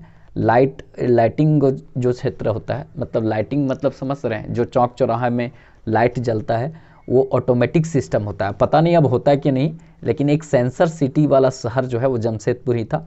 तो घोड़बंदा थीम पार्क जमशेदपुर, जो पूर्वी सिंहभूम में पड़ता है, और एक है अंबेडकर पार्क सिल्ली, ये रांची साइड में पड़ता है। तो अंबेडकर पार्क कहाँ है? सिल्ली में है। घोड़बंदा थीम पार्क जमशेदपुर, पूर्वी सिंहभूम। Oxygen park Ranchi. दादा दादी पार्क सभी जिलों में खोलने की बात कही गई। और उसके बाद सम्राट अशोक पार्क रांची में, और निर्मल महतो पार्क जो है वो हजारीबाग में यहाँ पे मतलब है, ठीक है। तो इसको थोड़ा सा ध्यान में रखिएगा। निर्मल महतो पार्क पूछ चुका है तो फिर से पूछ सकता है, तो इसको थोड़ा सा ध्यान में रखेंगे। झारखंड में सबसे बड़ा चिड़ियाघर कहाँ है, तो बोकारो में है, ठीक है। तो ये फजिल पार्क कहाँ है, तो साहेबगंज में। इस तरह से सब थोड़ा थोड़ा चीज़ों को ध्यान में रखिएगा। अगर आपको ये सारी चीज़ें पसंद आ रहा हो और आप चाहते हैं कि इसी तरह का कंटेंट मिले और इस तरह का रिलेट करके बताया जाए, तो आप मतलब कमेंट कीजिए। अगर अच्छा लगे तो लाइक कीजिए, थोड़ा सपोर्ट कीजिए, हम लोग का हौसला बढ़ाइए, क्योंकि मेरा टीम बहुत अच्छा काम करने के लिए रेडी है, लेकिन आप लोग का सपोर्ट बहुत अच्छा नहीं मिल रहा है, जिसके कारण टीम काम नहीं कर पा रही। थोड़ा आप लोग सपोर्ट कीजिए। अच्छा लगे तो चैनल सब्सक्राइब कर लीजिएगा, वो रेड वाला बटन को दबाकर चैनल सब्सक्राइब कर लीजिएगा। और थोड़ा जो ज़रूरतमंद लोग हैं, जिनको ज़रूरत है, अपने दोस्तों में शेयर भी किया कीजिएगा, जिससे हम लोग का हौसला बढ़ेगा। तो हम इसी तरह का वीडियो आप लोग के सामने लाते रहेंगे। तो चलिए फिर मिलेंगे नेक्स्ट वीडियो में, तब तक के लिए जय हिंद।